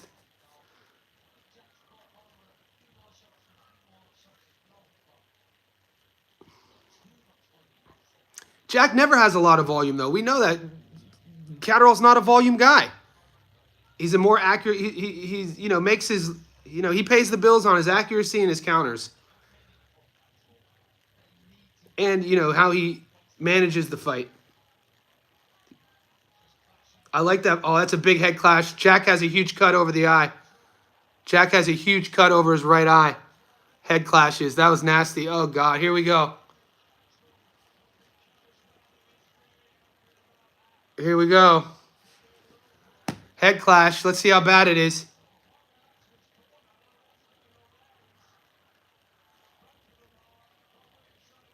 Hold on.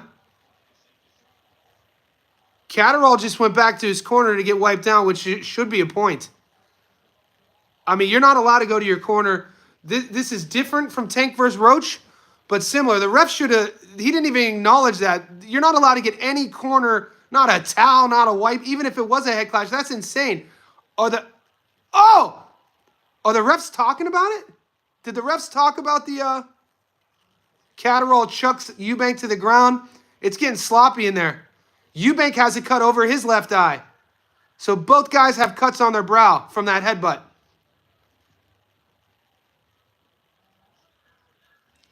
The ref isn't controlling this fight at all.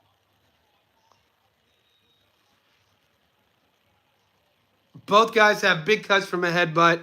It's turning into a wrestling match. The ref has no control of this fight. To see him not, that's a bad cut. Here we go.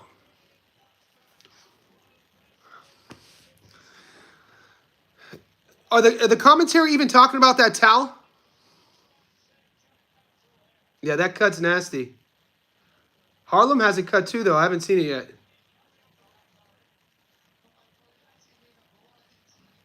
Ooh.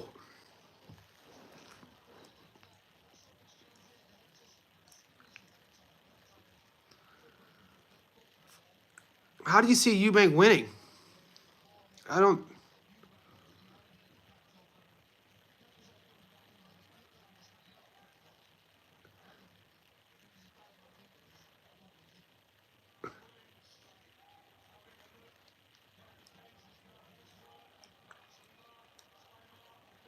Oh God, they're gonna stop it.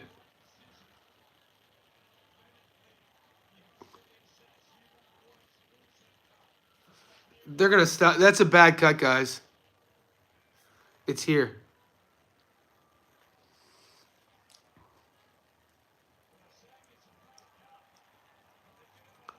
They're gonna let it go. We'll see how this plays out. Guys, wherever you're tuning in, like this video. If you haven't already subscribed, do it. Johnny says boxing, guys. We live stream every day. We build our betting parlays, tips, knockdown props. We'll see how... Oh, that's a nasty cut, God. Damn. Oh, God.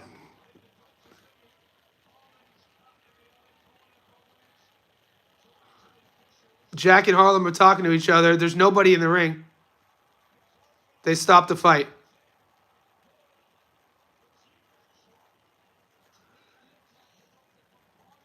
So Harlem's corner. We'll see what happens.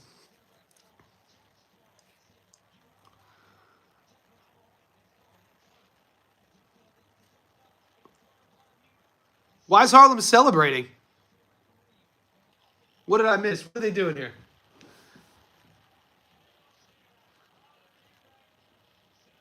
Why is Harlem celebrating?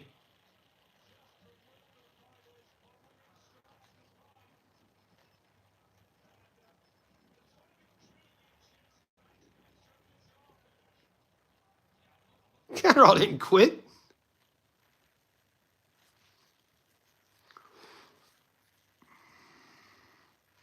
We're figuring it out right now. I don't know. My stream just froze.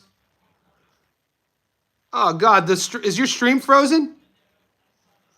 I don't know what's happening. I don't know why Harlem Eubank is celebrating. If they go to the scorecards on a cut, I have Jack winning on the scorecards. It only had to go 5.5 rounds. Yeah, they're going to scorecards. All right, the stream just came back. I got Jack by decision.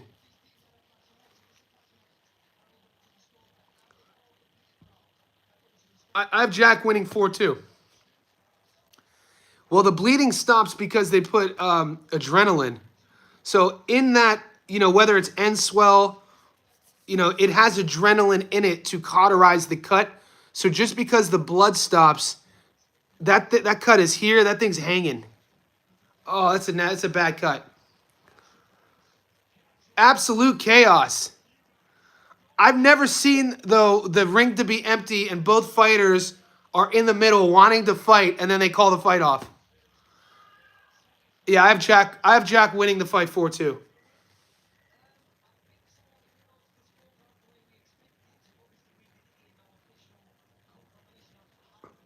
How are they going to... Oh, God, that's a bad cut.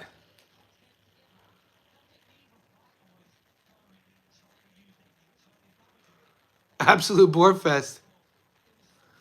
I thought it was a good fight. I thought that was an exciting fight, actually. Here we go. Somebody's going to be disappointed here. The fight got called off due to cuts, guys. It got called off in the 6th.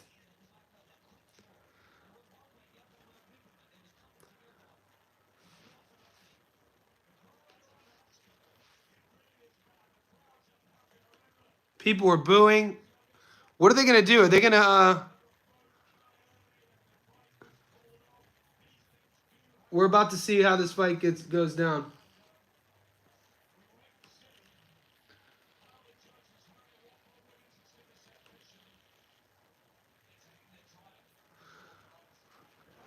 They're doing the scorecards right now.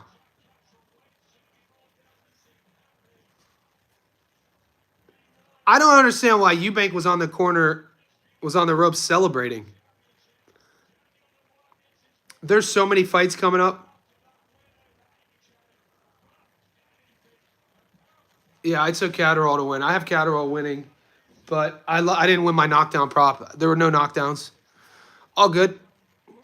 If you won, congrats, guys. Stay tuned to the channel. If you're not subscribed, make sure you do that. We go live every day. I'll be uploading my Shiraz versus Berlanga. The girls are fighting this week. Serrano. There's so many fights. Yeah, and sometimes the best bets are not betting. I only bet on Cordina and Catterall. I didn't bet on the undercard. You guys, there was a huge upset on the undercard. William Crolla was $1.04, and he lost. So if you guys are betting on those fights, if you picked the upset, congrats. Hopefully you didn't ruin a parlay because of that. We're waiting on the plumber. We're waiting on the scorecards. The fight got stopped after the 6th due to a head clash. They're going to the scorecards, adding it up.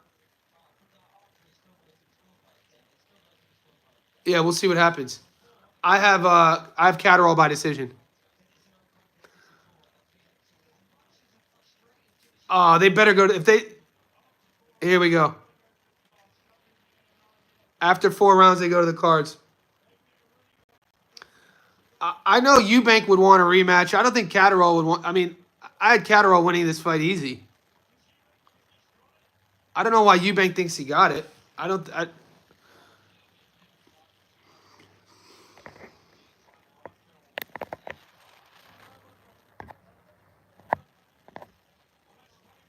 Here we go. Here we go, guys. Here's the decision. I gave 1 round to Eubank, 2, maybe 2. Both guys have nasty cuts.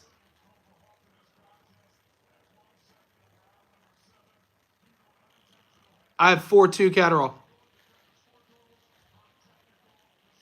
Here we go. Technical decision.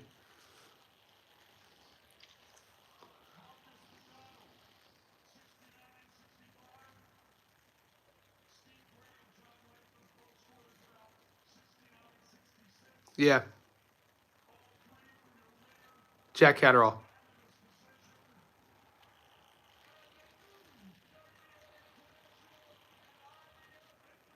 Jack Catterall. Yeah. No, it's not a draw. Catterall won. Catterall won every round. I had it maybe 4-2. I told you, boys. I told you, guys. You know when we win? When you win, you act like you know everything. I told you, motherfucker. I told you he's going to win. No, it was a good fight. I know a lot of you guys were picking Harlem.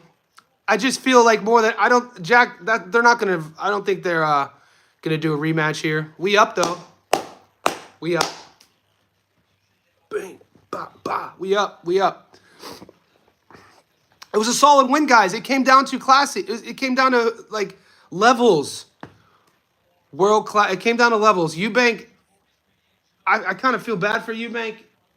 I mean, he kind of got, I don't want to say exposed, but no, it's not a no contest. Dude, after 4 rounds due to cuts, you go to the scorecards.